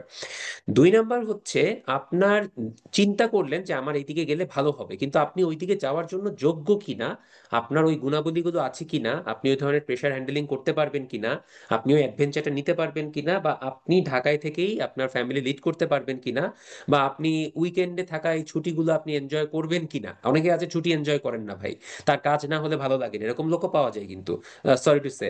সো যাই হোক, তো এই সকল ব্যাপারগুলো চিন্তা করে কিন্তু আপনাকে ক্যারিয়ার চয়েস মাথায় রাখতে হবে যে কোনটা আমি দিব, কোনটা দিব না। বর্তমানে যে কন্ডিশন চলছে বাংলাদেশে, রাজনৈতিক পট পরিবর্তন আর একটা বড় বিষয়, বিভিন্নভাবেই পরিবর্তন হচ্ছে, নতুন সামনের বছরে কি হবে তাও আমরা জানি না। তো এগুলো যে আপনার ক্যারিয়ার চয়েস বা ক্যারিয়ারে আপনি সিলেক্ট হলেন, জয়েন করে ফেললেন, এরপরে যে আপনার কোনো ইম্প্যাক্ট পড়বে না, সেটাও কিন্তু আপনার মাথায় রেখে ক্যারিয়ার চয়েস দেওয়া ভালো। প্রসঙ্গত উল্লেখ্য যে অনেকেই কিন্তু এবছরে বিভিন্ন জায়গা থেকে ক্যারিয়ার সার্ভিসে চাকরি হারিয়েছেন, আমি কি কারণে হারিয়েছেন সেটা আমি যাচ্ছি না, কিন্তু হারিয়েছেন। সো এই ধরনের অবস্ট্যাকল গুলো কিন্তু এখন আমরা ফেস করছি। সো এইগুলো মাথায় রেখেই চয়েস রাখা উচিত বা চয়েস দেওয়া উচিত, বুঝতে পারছেন? সো আপনি আগে ডিসাইড করেন আপনি কি চান, আপনি সেটার জন্য এলিজিবল কিনা, আপনার সারাউন্ডিংস সেটাকে সাপোর্ট করে কিনা, এবং আপনার যে ক্যালিবার আছে সেটা দিয়ে আপনি ওটাকে সুইটেবল বা আপনি ওখানে অ্যাডজাস্ট করতে পারবেন কিনা, এগুলো মাথায় রেখে ক্যারিয়ার চয়েস দিবেন। তাতে যদি আপনার মনে হয় যে আমি তথ্য, ডাক, খাদ্য এটা দিয়ে ভালো থাকবো, আপনি সেটাই দিবেন। এবং ক্যারিয়ার চয়েস কোনোটা যদি এরকম হয় অড টাইপের চয়েস হয়ে গেল, সাপোজ আপনি হয়তো খাদ্য এক নম্বরে দিয়েছেন, বা আপনি হয়তো অডিট এক নম্বরে দিয়েছেন, বা আপনি হয়তো আপনার শিক্ষাগারের এক নম্বরে দিয়েছেন, ডাজেন্ট ম্যাটার। আপনি যদি চান আপনি ওইদিকে যাবেন, ডেফিনেটলি এক নম্বরে দিবেন। 38তম বিসিএস এ আমাদের শিক্ষাগারে আইসিটিতে কিছু পদ ছিল, 38তম কথা বলছি। সো ওইখানে প্রায় 200-র মতো বা 250-র মতো মনে হয় পদ ছিল। তো ওইখানে আমার পরিচিত একজন বড় ভাই বুয়েটের, উনি হচ্ছেন আইসিটি শিক্ষাগারের এক নম্বরে দিলেন। কারণ কি, ওনার আইসিটিতে পড়ানোর খুব ইচ্ছা, উনি প্রচুর টিউশনি করাতেন, ওনার ভালো লাগতো, সেই জন্য উনি এক নম্বরে দিলেন। এবং বিলিভ মি, উনি কিন্তু শিক্ষা ক্যাডারে আইসিটিতে প্রথম হিসেবেই কিন্তু রেজাল্টে সুপারিশপ্রাপ্ত হলেন। সো এইটা নিয়ে কিন্তু ওনাকে কোনো ঝামেলা পোহাতে হয়নি যে কেন বুয়েট থেকে পড়ে শিক্ষাগারের এক নম্বরে কেন, বা শিক্ষাগারেরটাকেই কেন এক নম্বরে দিতে হলো। এগুলো আসলে অড কেস সিনারিও হলেও ভাইবা বোর্ড এগুলোর জন্য কোনো ইম্প্যাক্ট পড়ে না। সো এত টেনশন না করে একটা মোটামুটি স্ট্যান্ডার্ড চয়েস আপনি দিতে পারেন। এবং যে গ্রুপটা শাওন দেখালো, এই যে তিনটা চারটা করে ভাগ করে, এই গ্রুপিংটা মাথায় রেখে আপনি এগুলোকে একসাথে রেখে ক্যারিয়ার চয়েস দিতে পারেন। এবং সব থেকে আসার কথা হচ্ছে শাওন, আমি যদি ভুল না করে থাকি, আমার মনে জি হয় এখন হ্যাঁ। ভাইবা দেওয়ার আগে মনে হয় ক্যারিয়ার চয়েস আবার পরিবর্তন করা যায়, তাই না? জি জি জি ভাইয়া জি। আচ্ছা, তাহলে কেন এত চিন্তা, কেন এত ভাবনা, কেন এত ভয়? আপনি এখন যেটা মনে হচ্ছে বর্তমান কন্ডিশনে, আপনি ভাইবা দিবেন হয়তো এখন থেকে প্রায় হয়তো 1 বছর পরে ধরলাম। সো 1 বছরে অনেক কিছুর পট পরিবর্তন হবে, অনেক কিছু পরিবর্তন হবে দেশের রাজনীতির, অর্থনীতির, আপনার নিজের, আপনার ফ্যামিলির, সারাউন্ডিং সবকিছুর। তো সেই পরিবর্তনে হয়তো আপনি ওই সময় আবার নতুন করে ক্যারিয়ার চয়েসটাকে রিভাইভ করতে পারবেন বা রিফর্ম করতে পারবেন। সো এত টেনশন না করে আমার মনে হয় মোটামুটি স্ট্যান্ডার্ড আপনাকে স্যুট করে, আপনার কোনো অবস্টাকেলকে হ্যাম্পার করবে না, এরকম টাইপের একটা চয়েস আপনি দিতে পারেন। আমি ইন জেনারেল সবার জন্য একটু বললাম। শাওন, কিছু কি বাকি আছে একটু, তাহলে আমাকে অ্যাড আহ করে দিতে পারো ওর সাথে। না ভাইয়া, মোটামুটি সবই বলা হয়েছে। আর শুরুর দিকে এত ইনফরমেশন আপনারা আসলে নিতেও পারবেন না। ঠিক আছে, মোটামুটি যতটুকু জানা যায় আমরা তো সেগুলো আসলে জানতে পারতাম না তখন, আসলে এত ফ্যাসিলিটিস ছিলও না। তো এই জিনিসগুলো মাথায় নিয়ে মোটামুটি চয়েস সাজিয়ে দেন। ভাইয়া যেটা বললেন সেটা খুব গুরুত্বপূর্ণ হচ্ছে, পরবর্তীতে ভাইবার আগে আপনাদের চয়েস আবার রিশাফল করার সুযোগ থাকছে, তখন আবার আপনি টুকটাক 19-20 সাজিয়ে নিতে পারবেন। আর তেমন এটা নিয়ে টেনশনের কিছু নাই। আর আমার একজন বলছেন যে আমার চয়েস কেন চয়েস লিস্টটা জানতে চেয়েছিলেন। আমার চয়েস লিস্টের প্রথম ছিল অ্যাডমিনিস্ট্রেশন, তার পরবর্তীতে পুলিশ, ফরেন অ্যাফেয়ার্স আমি কখনোই রাখতাম না, বিদেশে যাওয়ার ক্ষেত্রে আসলে কেন যেন আমাকে সেটা টানে না। আর হচ্ছে আনসার ক্যাডারটা 43-এ ছিল না। অ্যাডমিনিস্ট্রেশন পুলিশের পরবর্তীতে হচ্ছে কাস্টমস, তার পরবর্তীতে অডিট, ট্যাক্সেশন, এর পরবর্তীতে ইনফরমেশন, বাকি কয়েকটা এইভাবে সাজানো ছিল জেনারেল ক্যাডারের। তো শুরুর দিকেই কয়েকটা মোটামুটি এইভাবেই ছিল, 41-43 আমি সেমই রেখেছিলাম। আর ফিশারিজ ক্যাডার নিয়ে একজন বলেছেন যে ভাইয়া বলবেন বারবার। তো ফিশারিজ ক্যাডার নিয়ে আসলে বলার জায়গাটা কি, যে আপনার উপজেলা পর্যায়ে পোস্টিং হবে। তো ওই জায়গাতে পোস্টিং হওয়ার ক্ষেত্রে আপনি কিছু কিছু জায়গায় আছে যে আপনার ওই এই কাজের ক্ষেত্রে কিছু চ্যালেঞ্জ আসতে পারে। যেমন হচ্ছে আপনার মাছ ধরার নিষিদ্ধ সময়ের ক্ষেত্রে ওইসব জায়গাতে আপনার অভিযান পরিচালনা করা, এইসব ক্ষেত্রে আপনাকে অভিযান পরিচালনা করার ক্ষেত্রে কিছুটা চ্যালেঞ্জ ফেস করা লাগতে পারে। এছাড়া ফিশারিজ ক্যাডার বা এটা আপনার টেকনিক্যাল ক্যাডার হিসেবে আপনার এই জায়গাতে প্রবাবিলিটিটা হাই, পাওয়ার ক্ষেত্রে প্রবাবিলিটিটা হাই। সো এটা অবশ্যই চয়েস লিস্টে রেখে চয়েস লিস্ট সাজান। ঠিক আছে। চশমা পরলে কি ছবি, চশমা পরে কখনোই ছবি উঠাবেন না, আপনি চশমা খুলেই ছবি উঠাইতে হবে, কান উন্মুক্ত করে এবং চশমা খুলে রেখেই ছবি উঠাবেন। ঠিক আছে। সো এই জিনিসগুলো নিয়ে মোটামুটি ক্যাডার সাজিয়ে নিতে পারেন। আর টেকনিক্যালের ক্ষেত্রে তো আসলে আপনার স্পেসিফিক ক্যাডারটা আপনার সাথে চলে আসবে। সো ওই জায়গা নিয়ে কনফিউজের কিছু নাই। কেউ যদি মনে করেন যে আমি দুইটা জেনারেল দিব তারপর একটা টেকনিক্যাল দিয়ে আবার দুইটা জেনারেল ক্যাডার সাজাবো, সাজাতে পারেন, কোনো সমস্যা নাই। গ্রহণযোগ্য খুব সুন্দর একটা উত্তর সাজিয়ে রাখবেন, যে আপনি হয়তো বা অডিট দিয়েছেন, ট্যাক্সেশন দিয়েছেন, তারপরে ধরেন আপনার শিক্ষা ক্যাডার যেটা আপনি দিয়ে দিলেন এডুকেশন, এর পরবর্তীতে আপনি হয়তো বা প্রশাসন বা পুলিশ দিয়েছেন। এই ক্ষেত্রে আপনার সুন্দর উত্তর হতে পারে যে স্যার আপনার আমার ডেস্ক রিলেটেড বা হচ্ছে আমি একটু টাইম ইন্টেন্সিভ এরকম জবগুলো থেকে একটু দূরে থাকতে চাই, সেজন্য অডিট ট্যাক্সেশনের পরবর্তীতে আমার মনে হয়েছে যে আমার শিক্ষা ক্যাডারে আমি ভালো স্যুট করতে পারবো। প্রশাসন বা পুলিশের প্রেশারটা হয়তো বা আমার সাথে একটু কম যায় স্যার, সেজন্য আমি এটা তালিকার পরের দিকে রেখেছি। খুব সুন্দর উত্তর, আপনি আপনার নিজের মতো সাজিয়ে দিতে পারেন। এটা নিয়ে কোনো টেনশনের দরকার নাই। আর রিটেনের পূর্বে বা ভাইবার পূর্বে ইনশাল্লাহ এরকম আমরা আয়োজন করার চেষ্টা করব, যে ক্ষেত্রে আপনারা আবার তখন ইনফরমেশন পেয়ে যাবেন, বা হয়তোবা তখন সেক্ষেত্রে আবার একটা ডিরেকশন আপনাদের জন্য কাজ করতে পারে। সো প্রশ্ন উত্তর আসলে আলাদাভাবে আসলে কিছু নাই, এতক্ষণ ধরে প্রশ্ন উত্তরটা আমরা সবসময় আসলে সাইমultaneously নেই। আহ, পায়ে ফ্র্যাকচার ছিল, পরিসংখ্যান থেকে বাদ হতে পারে কিনা, ফ্র্যাকচার হয়ে থাকলেও আগে সমস্যা নেই, এখন যদি আপনার পায়ে ঠিকঠাক মতো জোর পান এটা নো প্রবলেম ইনশাল্লাহ। এখানে একটা জিনিস মনে রাখবেন যে আপনার পুলিশে যখন নিয়োগ হচ্ছে, আপনি তো পুলিশের কনস্টেবল বা এসআই হিসেবে আপনার যে পরিমাণ শারীরিক সক্ষমতা থাকা দরকার এত বেশি তো আসলে থাকা লাগছে না, কারণ আপনার তো মাঠে ঘাটে এত দৌড়ঝাঁপ করবেন না।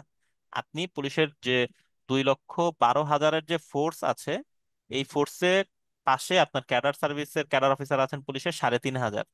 You will be one of them.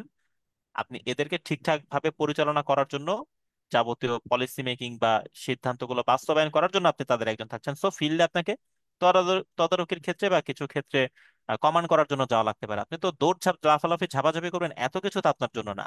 ঠিক আছে।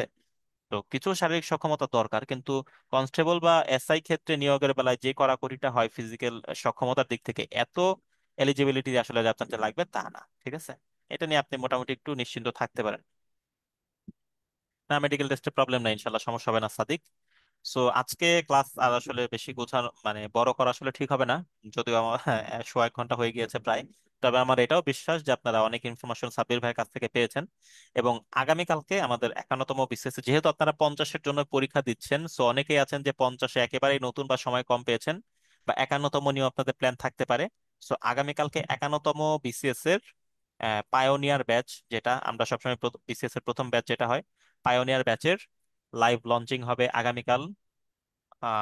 লাইভ লঞ্চিং হবে আগামীকাল সন্ধ্যা 7:30টায় উত্তরণের পেজে। এক্ষেত্রে প্রিলি এবং রিটেনের কম্বাইন্ড প্রস্তুতি নিয়ে আমাদের আলোচনা থাকবে, এবং আমাদের এভাবেই স্ট্র্যাটেজি সাজাইতে হবে। যখন আপনি হচ্ছে গ্রিসে থাকবেন তখন আপনাকে গ্রিকদের মতোই আচরণ করতে হবে, ইংরেজিতে এরকম একটা প্রভাব আছে। ঠিক আছে, যশমিন দেশে যদাচার। আর এখন যেহেতু survival for the fittest, so এখন পিএসসি যেভাবে 1 বছরের টাইম ফ্রেম দিচ্ছে, সো আপনাকে ওইভাবে প্রিপেয়ার হয়েই ফিল্ডে নামতে হবে। এটা নিয়ে আগামীকালকে ইনশাল্লাহ আলোচনা থাকছে। আমরা পাঁচজন থাকবো ইনশাল্লাহ, আল্লাহ বাঁচিয়ে রাখলে। আপনাদের সকলের দাওয়াত থাকলো, সময় থাকলে 7:30টায় জয়েন হয়ে যাবেন উত্তরণের পেজে। আহ সো আজকে আর কথা না বাড়াই সাব্বির ভাই, আমরা বিদায় নিয়ে নিতে পারি মনে হয় আজকে।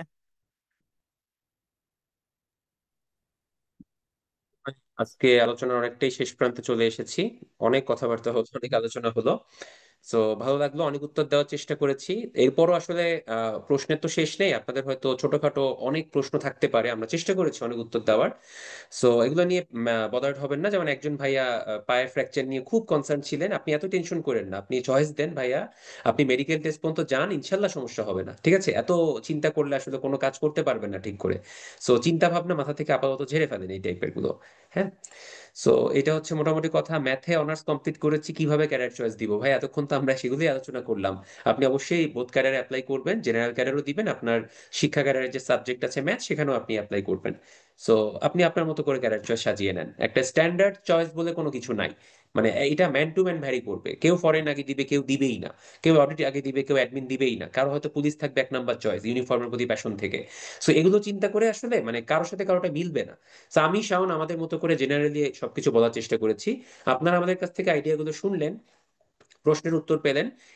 এবার এরপরে আপনারা নিজেদের মতো করে গুছিয়ে নেন যে আপনারা আসলে কোনটার জন্য সুইটেবল, আপনাদের মতো করে একটা স্ট্যান্ডার্ড চয়েস দিয়ে ফেলেন। আর এরপরও তো পরিবর্তন করার সুযোগ আছে, সো মানে ডোন্ট ওয়ারি। হ্যাঁ। তো ইনশাল্লাহ কোনো সমস্যা হবে না। ভাইয়া এখন আপনাদের লাস্ট প্রশ্নটা দেখে আমি খুব মানে হেসে ফেললাম শাওন, যে আমাদের চ্যাট বক্সে একটা প্রশ্ন এসেছে, আমার নাক একটু বাঁকা, কোনো সমস্যা হবে কিনা। আচ্ছা ঠিক আছে, এগুলোর উত্তর দিলাম না আর ভাইয়া, আপনি প্যারা নিয়েন না, আপনি অ্যাপ্লাই করেন, ভালো করে পড়াশোনা করেন, ইনশাল্লাহ চাকরি হবে। হ্যাঁ। তো ঠিক আছে শাওন, আমরা মনে হয় শেষ করতে পারি। ভাইয়া আপুরা যারা হ্যাঁ। এতক্ষণ আমাদের সাথে কথা শুনছিলেন, আপনাদেরকেও ধন্যবাদ। সো ইনশাল্লাহ আগামীকালের লাইভ লঞ্চ সেমিনারে আপনাদের আমন্ত্রণ থাকলো, ইনশাল্লাহ দেখা হবে, কথা হবে। তো সেই পর্যন্ত শুভকামনা, আল্লাহ হাফেজ, আসসালামু আলাইকুম, শুভরাত্রি। সকলের কাছ থেকে আমিও বিদায় নিয়ে নিই। সৈয়দ ওয়ালিউল্লাহর প্রশ্নের উত্তরে বলবো যে হাইট হাইট ঠিক থাকলে, ওয়েট বেশি হলে কোনো সমস্যা নেই, আপনি নির্দ্বিধায় চয়েস দেন। আর চয়েস লিস্টে সিয়াম রহমানের বলবো যে আপনার প্রশ্নের উত্তর এই ক্লাসটা আছে, ক্লাসটা একটু দেখে নিন, ক্লাসটা পেজে থেকে যাবে। তো আজকে আমিও বিদায় নেই। হ্যাঁ, সাব্বির ভাইয়ের সাথে লাইভ সেমিনারে থাকলাম, খুবই ভালো লেগেছে। আপনারা উপকৃত হয়েছেন বলে ইনশাল্লাহ আমি বিশ্বাস করি। সকলেই ভালো থাকেন, খুব মন দিয়ে পড়াশোনা করেন। প্রিলি পরীক্ষার বাকি আছে সম্ভবত আর 53 দিন। সো এই টাইমটাকে সর্বোচ্চ ইউটিলাইজ করার চেষ্টা করেন। এটাই এখন দরকার, কারো কোনো কথায় কান দেওয়ার দরকার নাই। ঠিক আছে? আপনি যখন যোগ্য হিসেবে প্রমাণিত হয়ে যাবেন, তখন আপনাকে কংগ্রেচুলেট করার জন্য সকলেই চলে আসবে, সেই দিনটার অপেক্ষায় থাকেন। বাবা মা পরিবার প্রিয়জনের মুখে হাসি ফোটানোর অপেক্ষায় থাকেন। ওইটাই আপনার দরকার। আর কারো কোনো কথা কানে নেওয়ার দরকার নেই।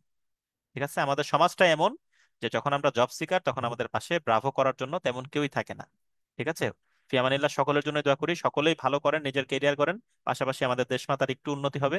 আমি ইনশাল্লাহ সেটাই চাই। আজকে এই পর্যন্তই, তাহলে ভালো থাকেন, আসসালামু আলাইকুম।